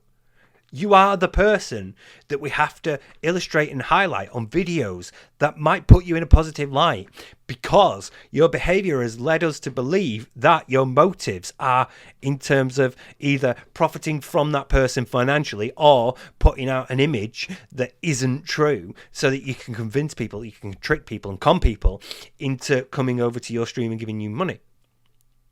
It can't just be, hey guys, I'm collaborating with this person, we're going to play a few sets. You know, some motive is there, and we're always suspicious of it because your behavior has shown us time and again that that is the case. So you just can't handle socializing at all. So over the years, you've just pushed it all away. Why does it keep coming back to that? There's a comment in chat here now, right? Okay. Campeones de Mundial. Why is everybody wrong and you are right? Ever considered that you may be wrong even a little bit? See, if you said it to him now, he'd be like, well, I've admitted being wrong. You know, I've admitted being wrong in my past. You know, like I used to behave in a way that was, you know, I used to do content that had sexualized and racial humor, you know, and I don't do that sort of stuff now. You know, he would try to paint it like that. But that's not the point. The point is literally reassess your behavior. If you are constantly saying, they're all wrong and I'm right, that's not normal, because most people aren't always right all the time. You know, like that's like the very other end of the bell curve. It's a tiny amount of people that are always right. In fact, I can give you the number of people that's always right. It's 0. So yeah. But he wouldn't actually consider, maybe I'm wrong about these things. He wouldn't actually consider his behavior in that way. He would instead try to say, you know, like, oh, well, I was wrong to do the racial jokes and things, you know. You know, something like that. But again, that's not coming from a place of personal development. That's just him knowing that he gets in trouble if he does those jokes. So it's better to not. That isn't coming from any sort of like growth or understanding of wider racial issues, you know, or the politics surrounding things like that. This is just, I get in trouble if I say those jokes, so I'm not going to do it. He can't assess his behavior in that way. He can't consider that he might be wrong at all. Not in the way like that means. Not in the way like that person's saying. Like, that's just why. Why can't Phil have sponsors? Why can't Phil do a collab with someone? Why can't Phil do this or that? This is exactly why. Because these toxic people are fucked up. And the thing is, if you're only here, you wouldn't even know that. If you're only in my chat, I keep that shit out. So you wouldn't even know that cloud is out there. But they're just nuts. So, if that's the case, Phil, do the people in your chat know why cherries are banned? Why you can't put like cherries and mangoes and things in your chat? If they don't know, if you keep it out of here, do they know why people get banned for asking why Derek spams? I'm sorry, I mispronounced that. Derek. Do they know, Phil? Do you keep it out in your chat? Or are you really bad at that? And you just, in this moment, need people to think that. Because that's how narcissists work. That's how image manipulation works. I'm sorry. There's no other description for it. Real people don't act like that.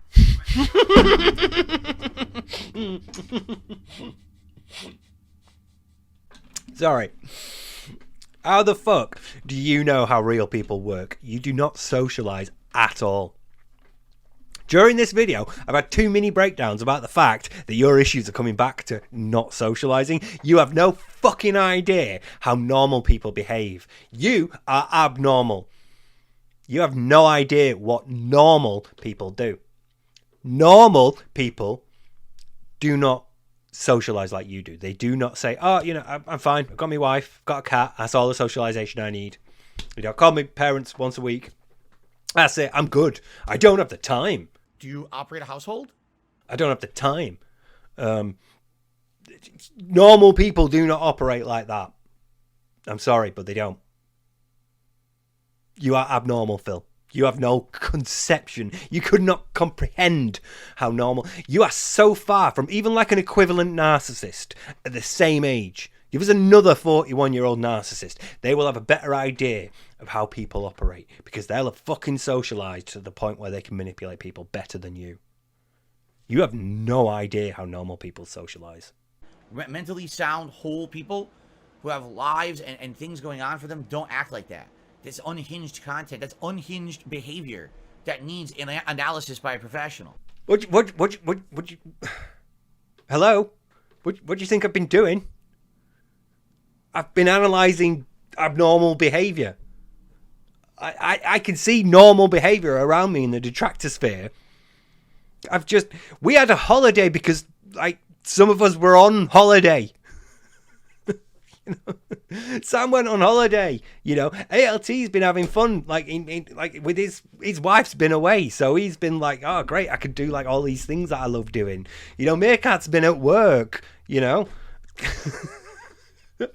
I do another podcast, so I have work to do for that when we pick a topic, and I'm like, right, okay, I have to do my research for this, make sure I've got all my notes in order. You know? I went to see Iron fucking Maiden!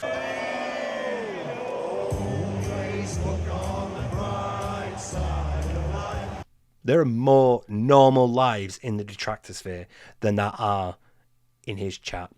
Even when you take out the LARPers. Because the LARPers will be biasing that. Do you think your chat is better socialized and more normal and, you know, has a better life hobby balance than detractors? Because I can guarantee you, Phil, they don't. They just don't. There are more normal detractors than there are normal members of your chat. Okay. Wait. Sorry, another thing there. Trolls keep Phil isolated like a prisoner. No. That's probably a LARPer, but either way.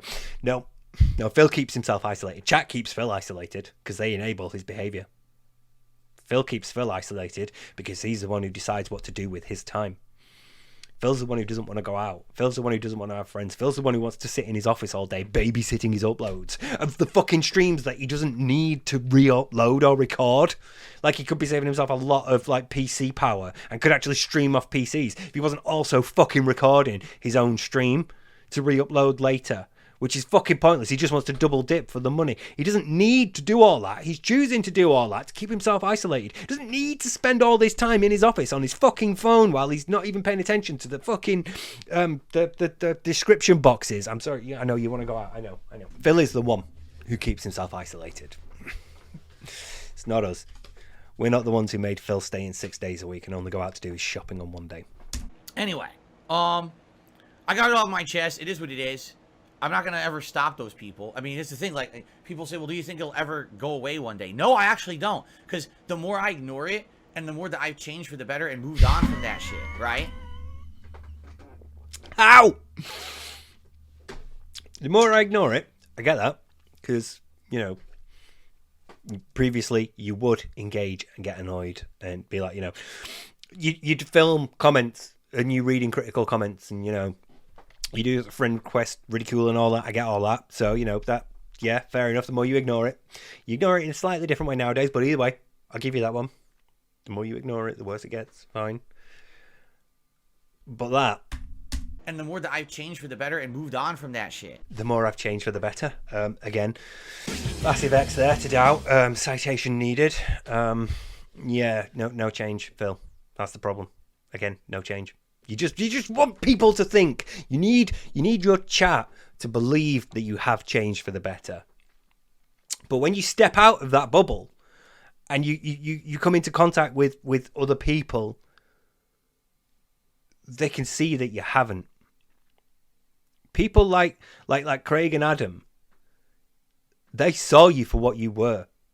Once they got like your, okay, I'll watch you 7 hours react to you down the rabbit hole and all that, whatever, fine. And then they go to the detractors, and then they see, oh, there's all this information, there's all this evidence, there's all this stuff that shows that over the years you have not changed. They realise that you're still just a toxic, abrasive person.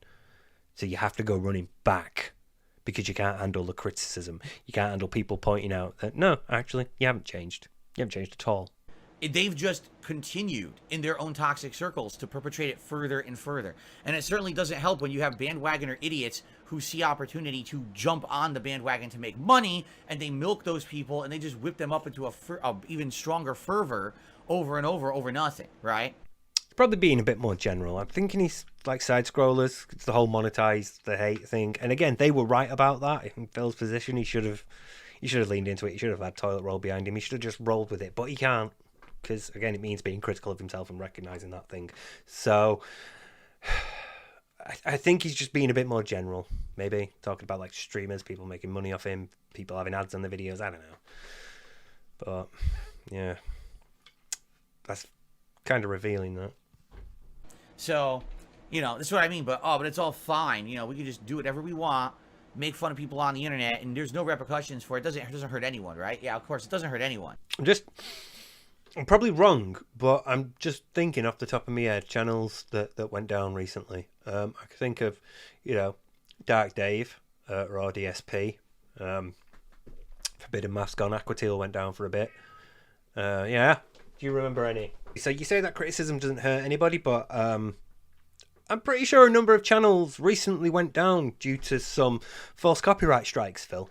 Those channels are back up because, you know, as implied by the title, those copyrights were false, but it certainly wasn't detractors that went around striking detractor channels. So, you know,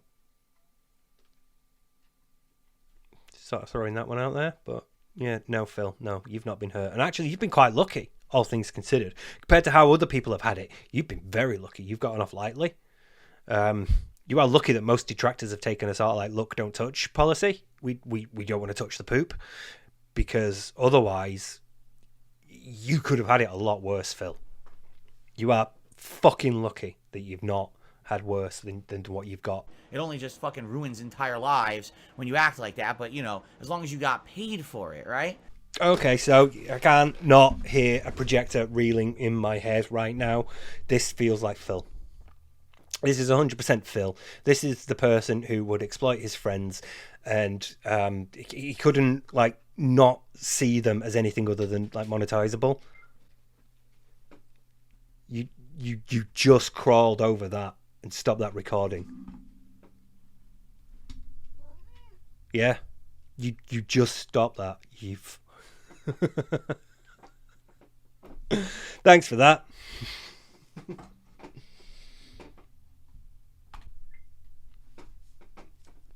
Yeah, thanks for that. Yeah, come on then, if you want to be on. Actually, maybe you didn't want to be on. Maybe that's why you stopped it. Yeah, is that why you stopped it? I mean, should I stop? Should I move on now? So yeah, this is the dark side Phil who would monetize his friends. This is the one who would throw them under the bus once he was done with them. This is the one who wouldn't actually go to a meeting to discuss payment, but rather just email them to say he had the shits. We have not ruined your life. You have. Your behavior has led you here. This is the criticism that you don't want to hear. This is the problem with you, Phil. It's all because of you. Your behavior, your action. This is fucking Lister and Rimmer. This is Rimmer complaining and Lister going, you cannot complain. You cannot complain about how, you know, you didn't ruin your life. It's all Lister's fault. You know, this is somebody complaining about how things are bad because his behavior has led them to be bad. He cannot accept fault. It's all our fault. He did nothing wrong. He did everything correct. That is not the case, Phil. Like the chatter said before, if you're always right and we're always wrong, do you not think there's something wrong about that? Yeah? Do you agree, or do you just want to, like, try and get comfortable somewhere? That's how these people think in their head. I would like to propose a counter argument to that. That's not how these people think at all, Phil. And as a psychologist, I feel like I'm probably the one who's going to be right about this because I know a bit more about how people think than you do, because you're not a psychologist. So I sort of feel like you might be full of shit, and it might be things like this that lead people like me to say you're full of shit.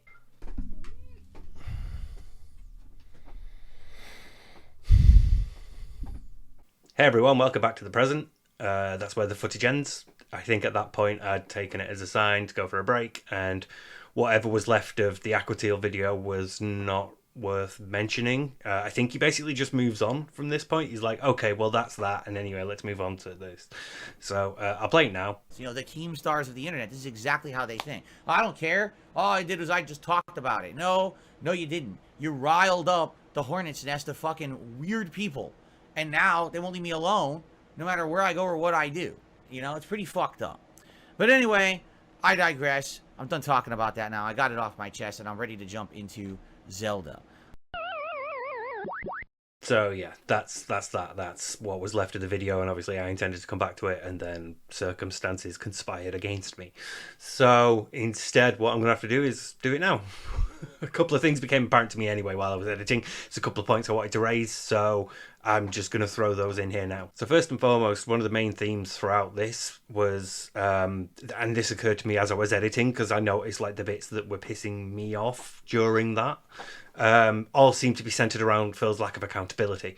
And it's established right from the start when he immediately says, look, some people told me to avoid side quests, so I avoided side quests, and then I got accused of, skipping content and rushing through the game, and, I can't win either way, blah, blah, blah. And that's, like, at the core of it when it comes to Phil taking accountability. He can't, because he never feels like it's his fault. He always feels like no matter what he does, he's, going to get criticised either way. It's damned if you do, damned if you don't. So for Phil, it's a real issue that he's having right now, because obviously at the time it was happening, he was getting criticised for it.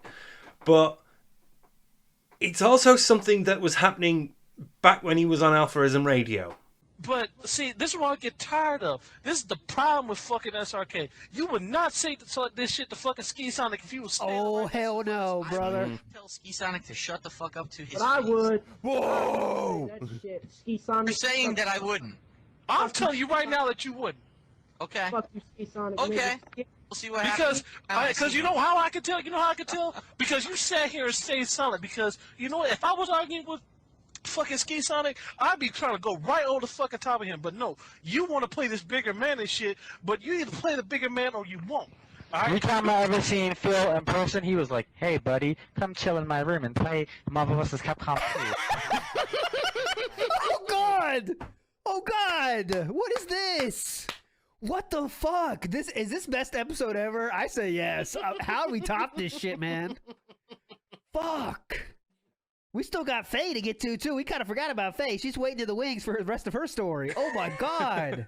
It's incredible. Faye, that's what it is. Yeah. What the hell? Sorry, Faye. This is long as shit. Bigger man or you won't. Every time I ever seen Phil in person, he was like, "Hey, buddy, come chill in my room and play Marvel vs. Capcom 2 with Master, who's also chilling in my room. Hey, buddy, we're friends. Is Kaz never mind our problems. Let's be cool." All right. That's what makes me think that you're not in my suspect. room. Hold on. Nestor was not in my room at final round. You're talking about... No one gives a fuck dude, about no this one's shit no saying more. that.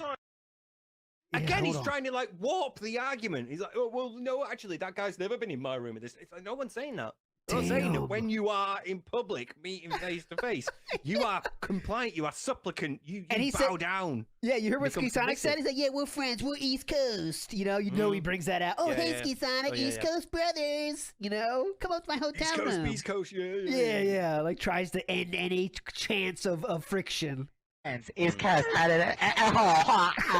never mind our problems. Let's be cool. All right. That's what makes me think that you're was not in suspect. my Yeah. room. Hold on. Nestor was not in my room at final round. You're talking about EvilAJ. No one gives a fuck about that shit no more. I'm telling you straight the fuck This up. dude. If you play the bigger man or not, if you're playing the bigger man, you will have hung the fuck up and not listen to a motherfucking thing that Ski Sonic said to you. If I hang up, but then you I have to obviously hear that do I'm give a a bitch fuck. and I ran away. It doesn't matter what I do. I'm in a lose-lose situation. Because you act like a fucking pussy. Ooh. Yeah, ask for honest answers. I give you God. answers. Well, how much You have no. Look at how it kicked off then when he said you asked for honest answers and have given you honest answers. God. Fucking hell. That was amazing. Let's hear it again. Hang on. God damn. This is incredible. And I'm pretty sure that I could probably find an example within the last 3 days of Phil saying pretty much the same thing. So, I'm sure Editor Steve is going to love this, but, here's an example as well. So what I got to tell you is you got to lay off a bit because this is now the second time in a row, first with Baldur's Gate 3 and now with this Helldivers 2, where I know what I'm talking about. I'm explaining to you why this stuff would not work for my content. People demand it for months anyway. Okay.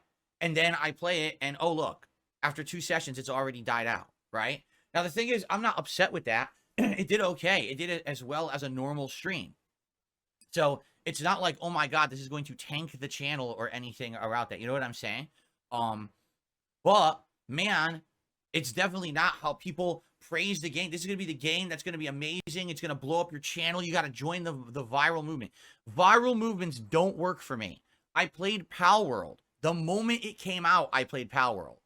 I played it for, multiple times launch week. I dropped what I was doing and stuck it into the schedule. Did it blow the channel up? No. Nobody cares. Just being honest, everyone. What you should do, Phil, is every time that there's one of these new viral games, you should be playing them. They don't work for me. They never fucking will. There will never be a virally popular game that comes out of nowhere that I decide to play and will blow this channel up. It will never happen. There's too many factors of negativity and bad understanding against me on the internet. People who won't give me a chance. People who will say, oh, everyone else, it's okay, but when Phil does it, it sucks. Right? It doesn't work. So you got to trust me over the nonsense of the viral shit on the internet. I'm 42 years old. How many other streamers out there are 42 playing Helldivers 2 and going viral? It's not going to happen. You got to relax. I mean, I feel it. I feel like people, especially in my audience, get so caught up in all of this nonsense. The hype, the viral popularity of a game that's a flash in the pan success. Helldivers 2, for 2 months, has been the top of the charts on Steam, correct? That's good. I hope that it has longevity. I seriously like the game. It's certainly not perfect. But again, this is a game for a certain style of gamer, a certain kind of audience, and a certain kind of content creator. It's not for me. This is just for me. This is just one game to casually play along with all my other games. And it'll fit in for a while, and then it's going to get dropped likely because it's not going to be that interesting, right? Okay? So, it is what it is. And you got to accept that and understand it. I just think that people have been really, really demanding in the last 6 to 8 months of me, saying, oh, I'm doing everything wrong because I'm not jumping on the virally popular game. And then when I play it, it doesn't work. So it's like, damned if you do, damned if you don't, right? No matter what. Like, well, I don't know what to tell you then, So Phil's inability to take accountability for his actions, it clearly annoyed me while I was recording. But the reason I've played you like the Alpharism clip specifically was to show that it has been a core part of Phil's personality. And when we talk about personality, you typically divide up traits into one of, I think it's 3 categories. I really can't remember. I did personality in like the first year. But there's like core traits and central traits and secondary traits. That's it. And your core traits are fixed, and your central traits sort of change over time. And then your secondary traits are traits that aren't persistent but show up in certain situations. So you might not be particularly claustrophobic, but if you were stuck in a lift, you might suddenly you would panic. So they're sort of very particular secondary traits, but core traits and central traits are the most important ones, because your core traits are the ones that you sort of feel are inherent to you throughout your life as you grow, and the secondary traits, not secondary traits, the central traits are the ones that are sort of around for a while and then will change or develop. Think about how if you're 30, you are a different person to when you were 20, for example. You know, they change and they develop and they evolve over time as you go through life, and you get more life experiences and you learn. And again, I don't want to come back to it's because Phil doesn't socialize, but in the broader sense, it's because Phil lacks the life experiences, which is really odd because he was very community sort of centered. He liked being in the Street Fighter community. It was a place where he had respect. So he was very driven for it. I mean, okay, break that down. It's not a place where he had respect necessarily, but people recognized that, you know, he was good at Street Fighter. He might be criticized for everything else he did, for shit talking on the forums, being a troll or whatever. But people would recognize, you know, he had some chops in Street Fighter 2 Turbo, and you know he had potential. He was, you know, he had skills, but his personality is what drove people away from him and turned them against him. And most people learn from that. They don't double down on it. They don't like keep being this abrasive and this toxic. Even narcissists will learn that this is bad. You know, as a narcissist, I might be able to benefit from those relationships. I might be able to benefit from being this person's friend because they have contacts. I might be able to benefit from this person's friend because they do a thing that I need, like, say, editing and Respect the Pact. So I need to be friends with Howard because Howard is friends with Respect the Pact. So a narcissist, you know, most narcissists will sort of recognize that. Most socialized narcissists, I keep having to sort of specify that because, again, even in the world of narcissists, Phil is an abnormal case, and that's down to his socialization or the lack thereof. So most of his conflict management skills and things like that are all like terribly underdeveloped, even by narcissistic standards. And it's most people will see that reflected in how their central traits develop and change over time. And we don't have that with Phil. We don't have it at all. There has been no social feedback to sort of inform and encourage the development of those traits. He may have core traits such as like entitlement, you know, because he's always going to be entitled.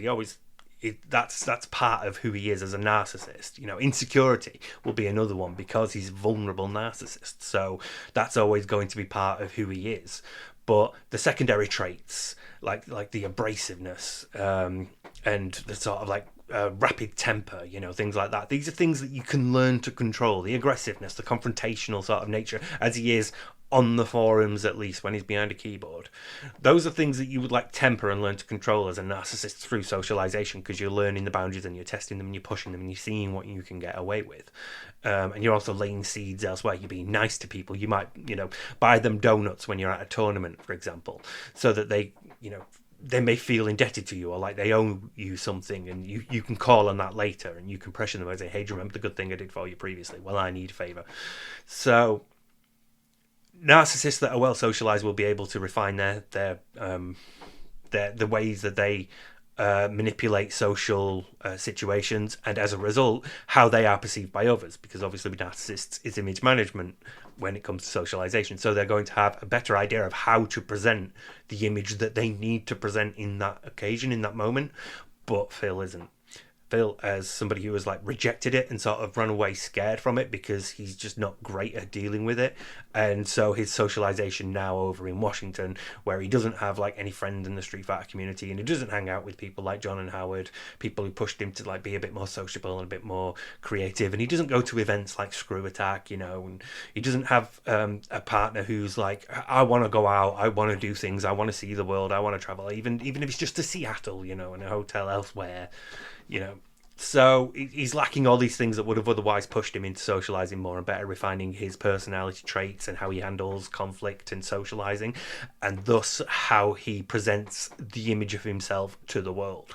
So yeah, he's just lacking in that. So there's just like no change in the central traits at all. They're all basically affixed to the point where they're basically core traits now, and he only has that and incidental traits like supplicance in social situations and completely bowing down to superiority in people like Keemstar. So it sort of like shocked me as I've been editing that is a thing. It's one of my notes here that there's just nothing. There's no change. You can take this point and you can remove like references to the specific thing. So you could, you know, skip in you could remove the reference to Final Fantasy 16 and the Diaphone video, and you would not know if it's from Phil around the time of Alpharism Radio or Phil now, 9 months after that. And that's, for anyone normal, if Phil was normal by psychological standards, by social standards, let's say, by cultural standards, that would be alarming. Even for a narcissist, that's quite worrying, because you should have done better. You should have had more opportunities and more moments, and you should have been better at refining the way you handle other people and the tools and skills and methods you use to manipulate them. But by Phil's standard, it shouldn't be shocking at all, because it's not really news. But yeah, that was something that sunk in with me, especially because I've recently been re-listening to a lot of the Dead Sea Scrolls, and Phil has that moment in the Ballad of Fae that I played before, and it just hit me as I was editing this. I was like, holy shit, I've heard this before. I've just recently heard this. Where have I heard this? What was he doing? And then it clicked. It was on Alpharism. It was when you were listening to that episode. So I made a note and thought, bring it up. I've got my timestamp, you know, I've written it down. So yeah, I wanted to raise that point. I also wanted to briefly mention there's a couple of times during this video where I've mentioned the word profit, as in Phil is motivated by profit, and I don't necessarily mean financial. I think I've mentioned this in a video that I sent to That Being Said recently, but basically when we talk about narcissistic supply, we're talking about different things. It's not necessarily one specific thing. It can be financial, it could be emotional, it could be practical, it could be sexual. There's like a narcissist would have different people fulfilling different needs. So, you know, in that same manner, I mean profit to be whatever benefits him at the time, not necessarily something financial, but can I benefit from you in some way? Can I take advantage of you and who you know to, you know, further my own interests? Or, you know, it can be financial, it can be, can I make money off you? Or will you like object to me making money off your work? You know, things like that. But it can just be, how can I benefit in general? And that's the sort of motivation that I wanted to convey when I said profit. Not necessarily anything financial driving Phil, but it is always his self-interest that is the primary motivator of his behaviors. Every sort of like interaction he has to be viewed through that lens, because again, that's just sort of like an innumerable part of who he is. It feels like a core trait to him. So yeah, that was another thing that I wanted to clarify, because I was editing and I noticed that I never sort of like specified that. So yeah, I should probably make that clearer. And finally, we also need to address the Diaphone video itself. It is still there. You can still go and watch it. I'll link it in the description below. But it's well worth a watch as well. Even if you're not really into fighting games, it's interesting to see this person break down like what Phil is doing wrong. And it's incredibly fair. It is probably the most fair thing since the Down the Rabbit Hole video. I know I struggled with that earlier in the video, so I feel like it is actually genuinely fair and unbiased to him. And he does give credit where credit is due. He comments on Phil controlling neutral space, the space, you know, as fighters get closer to each other, the space between is the neutral space, because neither person controls it. So he gave credit where it was appropriate. And he made me reassess things, because he said that Phil was quite a patient player. And I don't think of Phil like that. And I think a lot of us don't, because we see how heated and angry he gets when he's playing fighting games. So it's hard to sort of like square that with somebody who is playing patiently. But he's right, because Phil, a lot of the time when he was playing, especially in the clips that Diaphone showed, was baiting people. He was testing the sort of like area between them and like throwing out jabs to see if the person is going to come forward or are they, you know, stepping back. DSP would often bait the person into approaching them. He was very, very patient. He wasn't like a rushdown player. He wasn't someone who was very aggressive, who would launch attacks straight from the off. He was like very, very patient, and Diaphone acknowledged that, and it made me sort of like reassess sort of like, I mean, I still obviously think what I think about Phil, but he is right in that, and it's just another reinforcement that people are willing to acknowledge that there are some skills there. But like with many other people, it is ultimately Phil's personality and his attitude towards it that is going to hold him back. And I don't think that's a lesson that Phil will take on as much as he will take on, say, going like, if you drive impact here, then that's good, keep doing that. He will take that on board easily, more easily at least, than the lesson, it's your attitude and your personality that is holding you back. You are too quick to temper, you are too quick to anger, you do not like fully understand what's happening or why certain things are happening, so you get angry at the wrong points and when you shouldn't be. And there was one incident very, very recently where he was playing as Zangief and he was fighting another Zangief, and they both launched the same attack, but the other Zangief launched just very, very, very slightly quicker. So he was only a couple of frames. It must have been like 3 frames at most. That's totally what I wanted. Free combo for him by holding up. Didn't even time it, just held up. Free combo. Right. What the fuck? What the fuck?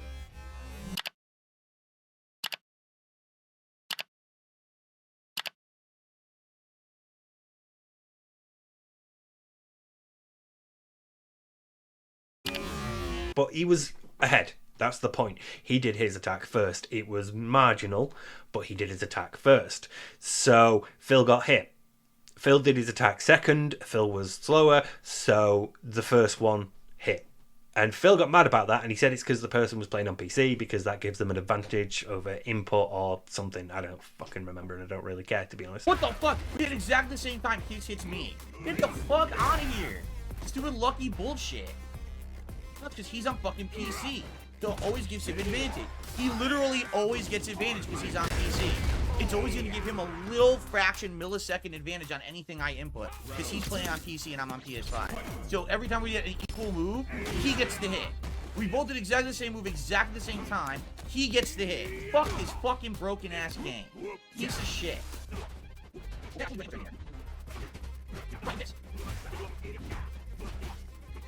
Of course, that's it. Can't do anything. Cannot react online. This is trash. I can't learn. I can't learn the toughest character in the game because I'm at a massive disadvantage to everyone I play who's on PC. They all just do the same mashing shit and they get away with it. We literally both did the flip roundhouse at the same time. Exactly the same animations connect. I get hit. Why? Because the game says I did it slightly slower because I'm playing on PS5. That is fucking trash. This game is fucking trash online. It's not, there should not be crossplay when one side has a fucking advantage over the other. It shouldn't exist. Then don't have fucking crossplay. But they don't care. They're fucking dunces making it like that. So Phil isn't going to really, understand that it's his attitude, because obviously as a narcissist that involves admitting that there's something wrong with how you're doing in the first place. So he doesn't want to do that. It's, fuck you. It's obviously because this other person's playing on PC. So instead, what I think we should do is look at the comment that he left. No, but I see a lot of other people having fun on those boards. So, Steve, we got a lot of monkey spank posts and a lot of other stuff on the forums. His forums are alive again, thanks to us. So I'm sure he's really enjoying that. By the way, in the bitch move of the century, not to bring it into current terms, because I'd like to stay away from the current news, but DSP deleted his comment on that dude's video. I thought he might. I thought it might have been him. Yeah. That is a bitch fucking move, dude. You can't even be, what's the word I want to use? Strong enough in your opinion to keep that up there. It was a very nice, it was a nice comment you left to a guy you thought was being nice to you. Just leave it, man. Come on. That was just ridiculous. He will have been getting notifications of people replying all day, and he'll have been seeing them all, won't he? He'll have been seeing they're all like, because he can't stop them replying to that. And his comments, he could delete it, but that was pinned. The guy pinned it, so... clearly he was getting the notifications because people were replying because it's a DSP comment. So yeah. Dude, he deleted from Diaphone. Yeah, Diaphone's video he deleted it from. That bitch move, man. That's just ridiculous, man. If you have the gumption to think that it was a nice post video for you, and you think that Diaphone did something nice to you, is very neutral, and you think that yourself, and you reply with a nice comment. Say it, man. Just keep it up. Why you can't even take that level of like criticism from the... Okay, I know a lot of people are fucking on him. That happens everywhere he fucking goes. At least leave your thank you up to the person that did the video. That's what's fucked up, but... If you've spent your life, like, avoiding criticism and negative comments, surely like, a YouTube comment should be easy for you, you know? But yeah.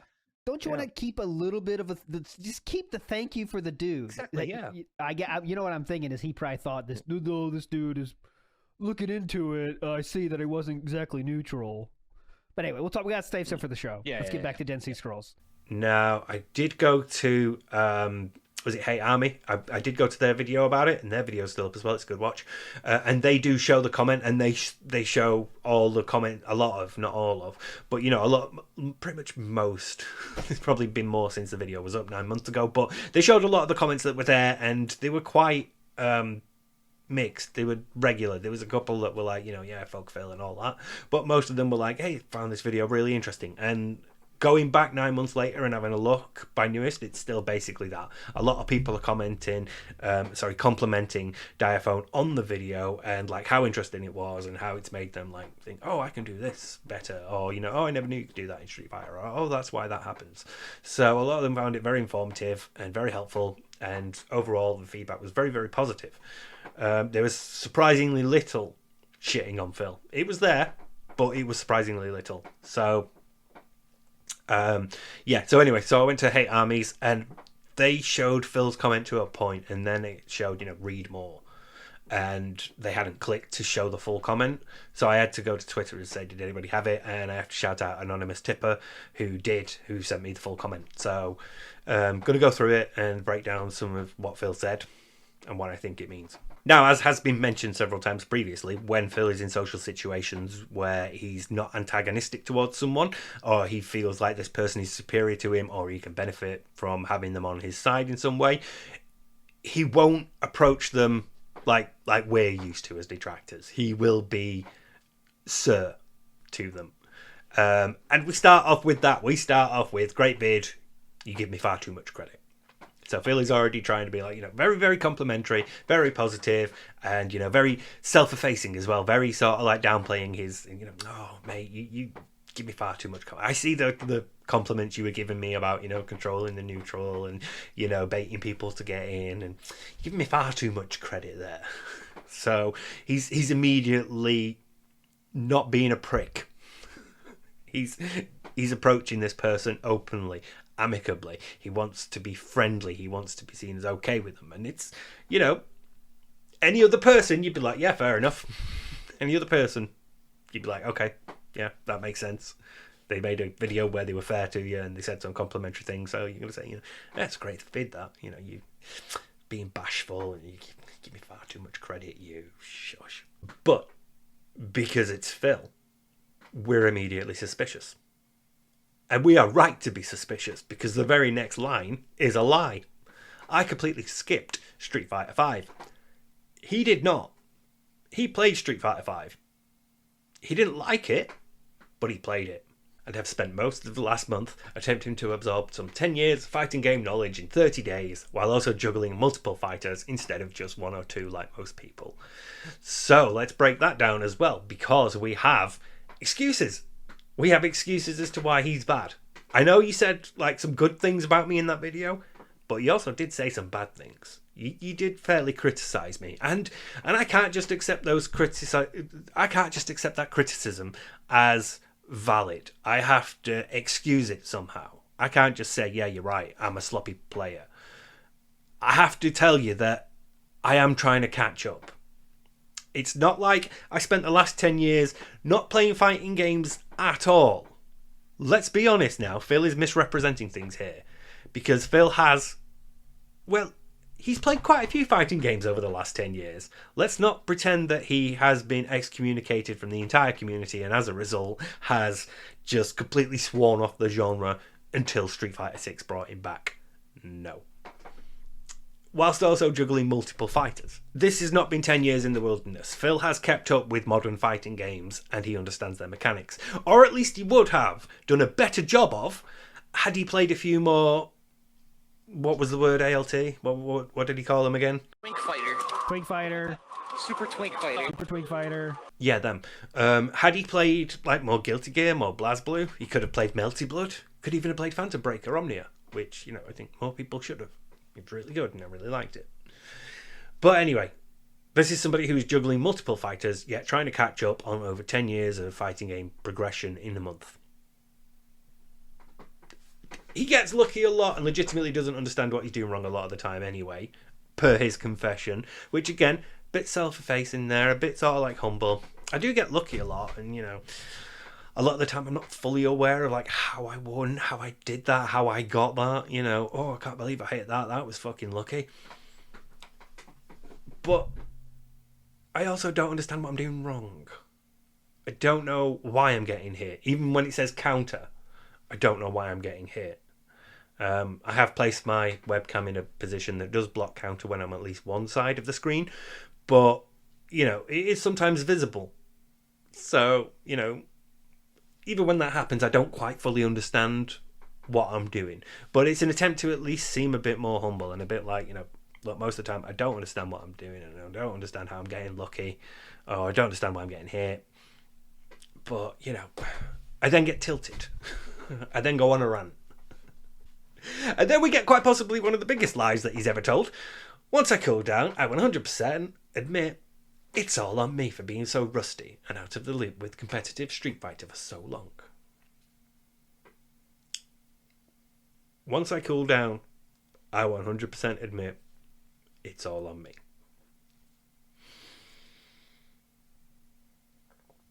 I feel like I should add something to that, but I also feel like I don't need to. We all know that's not true. It feels sort of pointless pointing it out, but it has to be acknowledged. He doesn't ever really end a fight that he's lost going, fuck, it's my own fault, you know. I should have kept up with Street Fighter. I should have kept up with how things had changed in the competitive world. Yeah. I've just not played a fighting game for so long.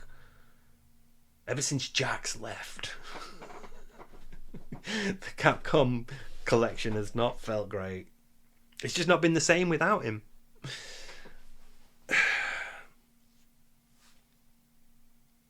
What else can you say, really? It's just like, genuinely, what else can you say? It's a complete lie.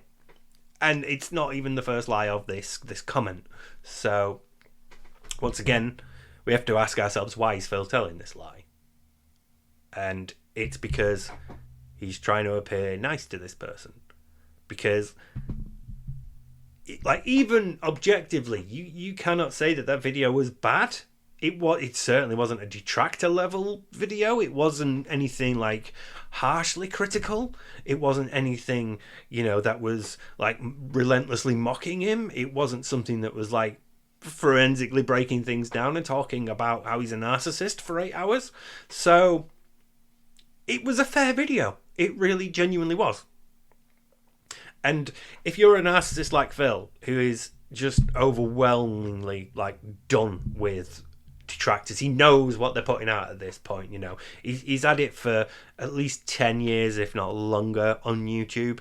So whatever. Detractors, whatever. Another video, oh fucking yeah, you know, another one. Whoa. But this video, this is different. This one's actually nice. This one actually compliments you a couple of times. This one actually says, you can see he's an OG by the way he's like baiting the other person, the way he's like trying to get them to attack.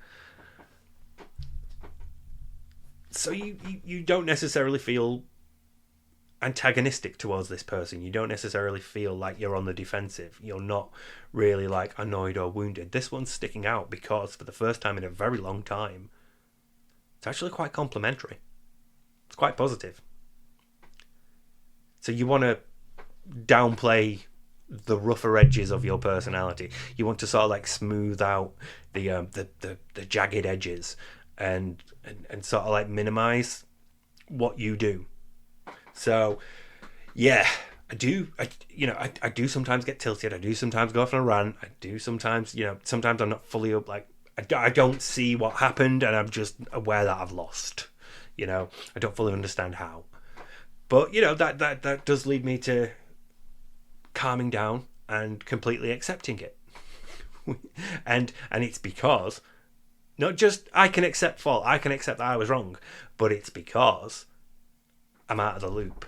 I haven't played fighting games in so long. I certainly haven't kept up with competitive Street Fighter.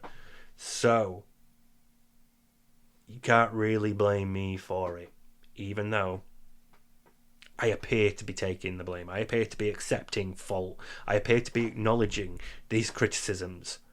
However, you need to know about these criticisms. I'm out of the loop. I'm rusty. So, you know, if I was on form, if I'd kept up, we wouldn't be here. We wouldn't be having this discussion. I'd have been all right.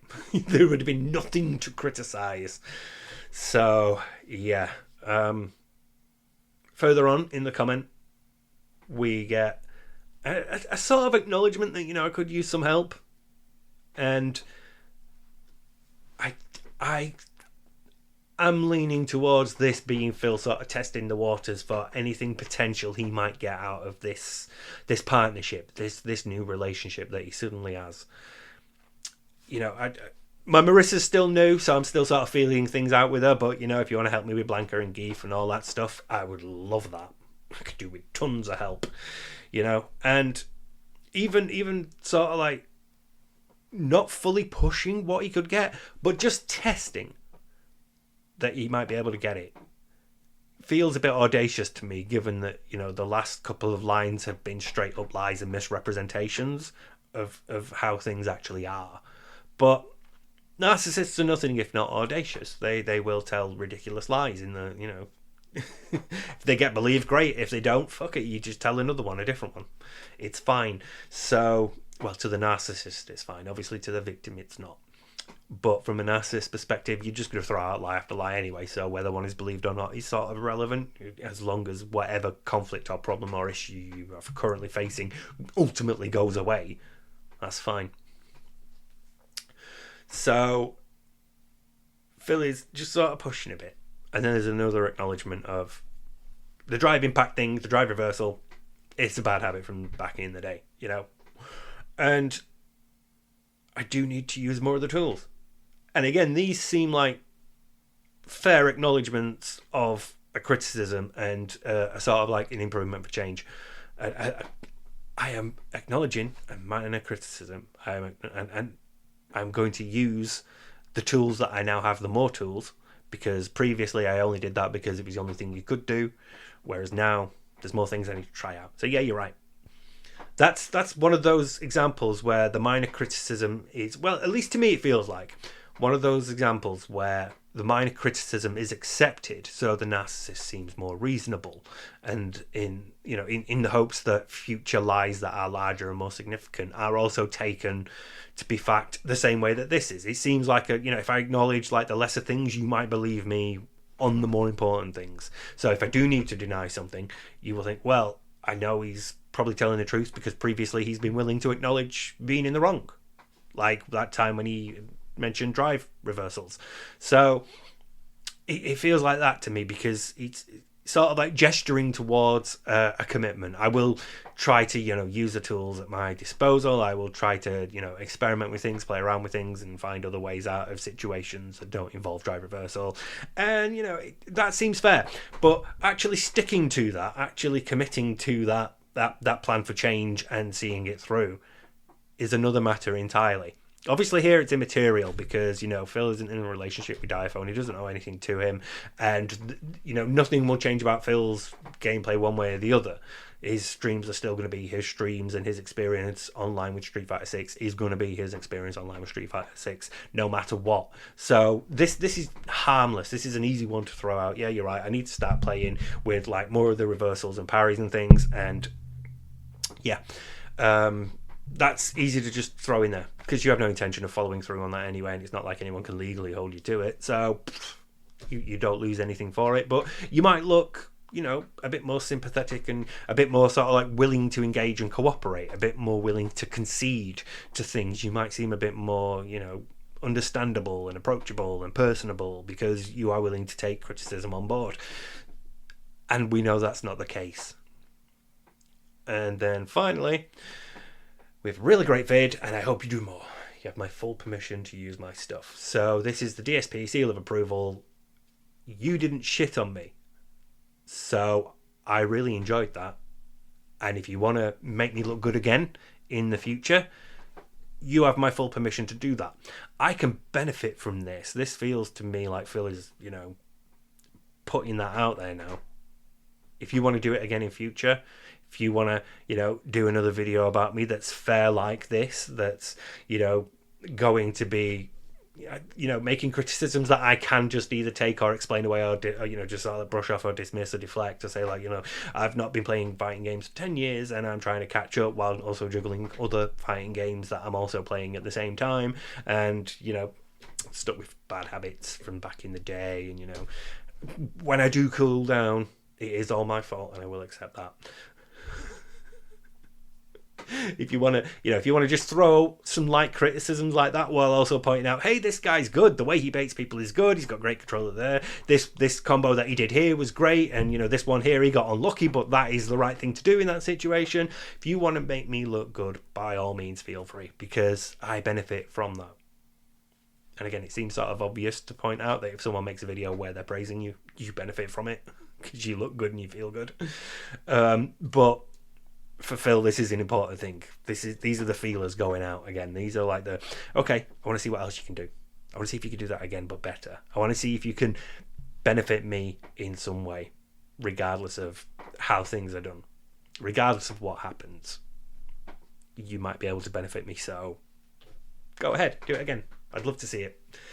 And genuinely, I think Diaphone should, because it was a really good video. And I'm saying that, not just as a detractor and not just someone who likes fighting games, but it is genuinely like instructional and insightful. And he does sort of like look at Phil's gameplay and go, no, look here he did this. And then he'll jump to like training mode to show you, and he'll break down how it works and why it didn't work for DSP, or other things you could do in that situation, like say Phil's got someone in the corner and they're jumping and Phil's trying to like drive rush them and they're just going over him, and Diaphone's like, why didn't you anti-air? Why wouldn't you anti-air? They're in the corner, they're jumping, anti-air, So overall, it is a good video and you really should watch it, but deleting the comment was a really bitch move, Phil. You would have had far more respect leaving that comment up and just turning off notifications so you didn't have to see the replies. I don't understand why you would delete it. You could just leave it there. It was pinned. It's complimentary. It's written in a way that if you didn't know Phil, if you just saw like happened upon Diaphone's video and you saw it, if you didn't know a lot about Phil, you would buy most, if not all of that, because it seems approachable and amiable. It seems quite normal, but Phil is, and I'm suddenly aware of this, right? Because this is the sort of like image that Phil is trying to put across through words. He's trying to do it through text. And Phil is somebody who prefers communicating through text. He likes emails. He likes comments and super chats. He likes chat. He likes DMs and texts. He doesn't like it when the DoorDash driver calls, but if they text, so he's probably better at putting himself across through text than he is personally. Like in person, one-to-one, sat across the table from him, he would probably come across in ways that are not positive. But here through text, he's more capable of doing it. And he's got years of doing it. Years on the SRK forums, years on the King of Hate forums, years on fucking Top Haters. He's somebody who has lived a lot of his life through text until video became viable. But even now, he has it in the background. He has his Discord. He'll have his DMs. He'll have his phone number so he can message people. Though who he'd message, I don't know. But either way, he's got emails flying out left, right, and centre because people are constantly emailing to tell him your content was really meaningful, man. I really appreciate it. I was like literally on a bridge ready to jump until I noticed that part 17 of Fallout 4 was uploaded, and it just changed my life. So yeah, it's weird that he actually does better socializing through text than he does in person.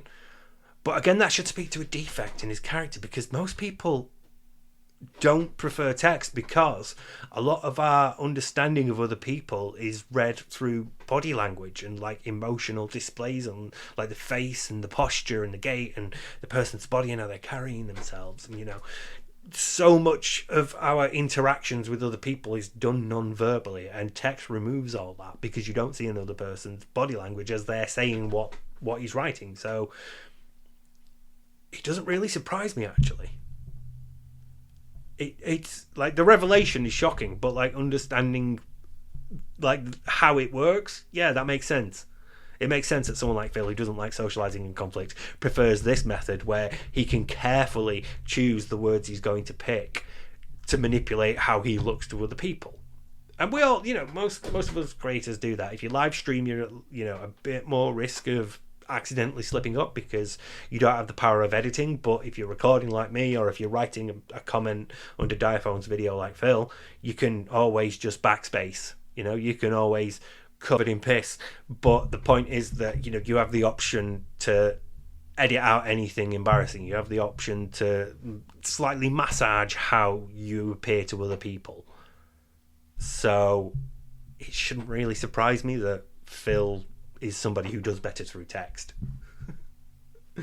No wonder he was such a prick to Keemstar about DMing him. But yeah, thanks for all the support and the well wishes, everybody. Hope you've enjoyed this one. Hope it brought back some memories. And to be honest, while I was editing it, I was quite taken aback by how very little had changed. How sort of like just completely relevant it was to whatever we're going on about today, even though it was filmed 9 months ago. He has not changed. He does not change. He has always been this like immutable, abrasive, horrible person at his core, and he has not had the level of socialization necessary to be able to temper that and to put on a better public image. So yeah, that's just going to be an ever-present constant in our world and in Phil's life. So yeah, thanks for watching, everybody. I really am shit at signing off. So yeah, I did check the input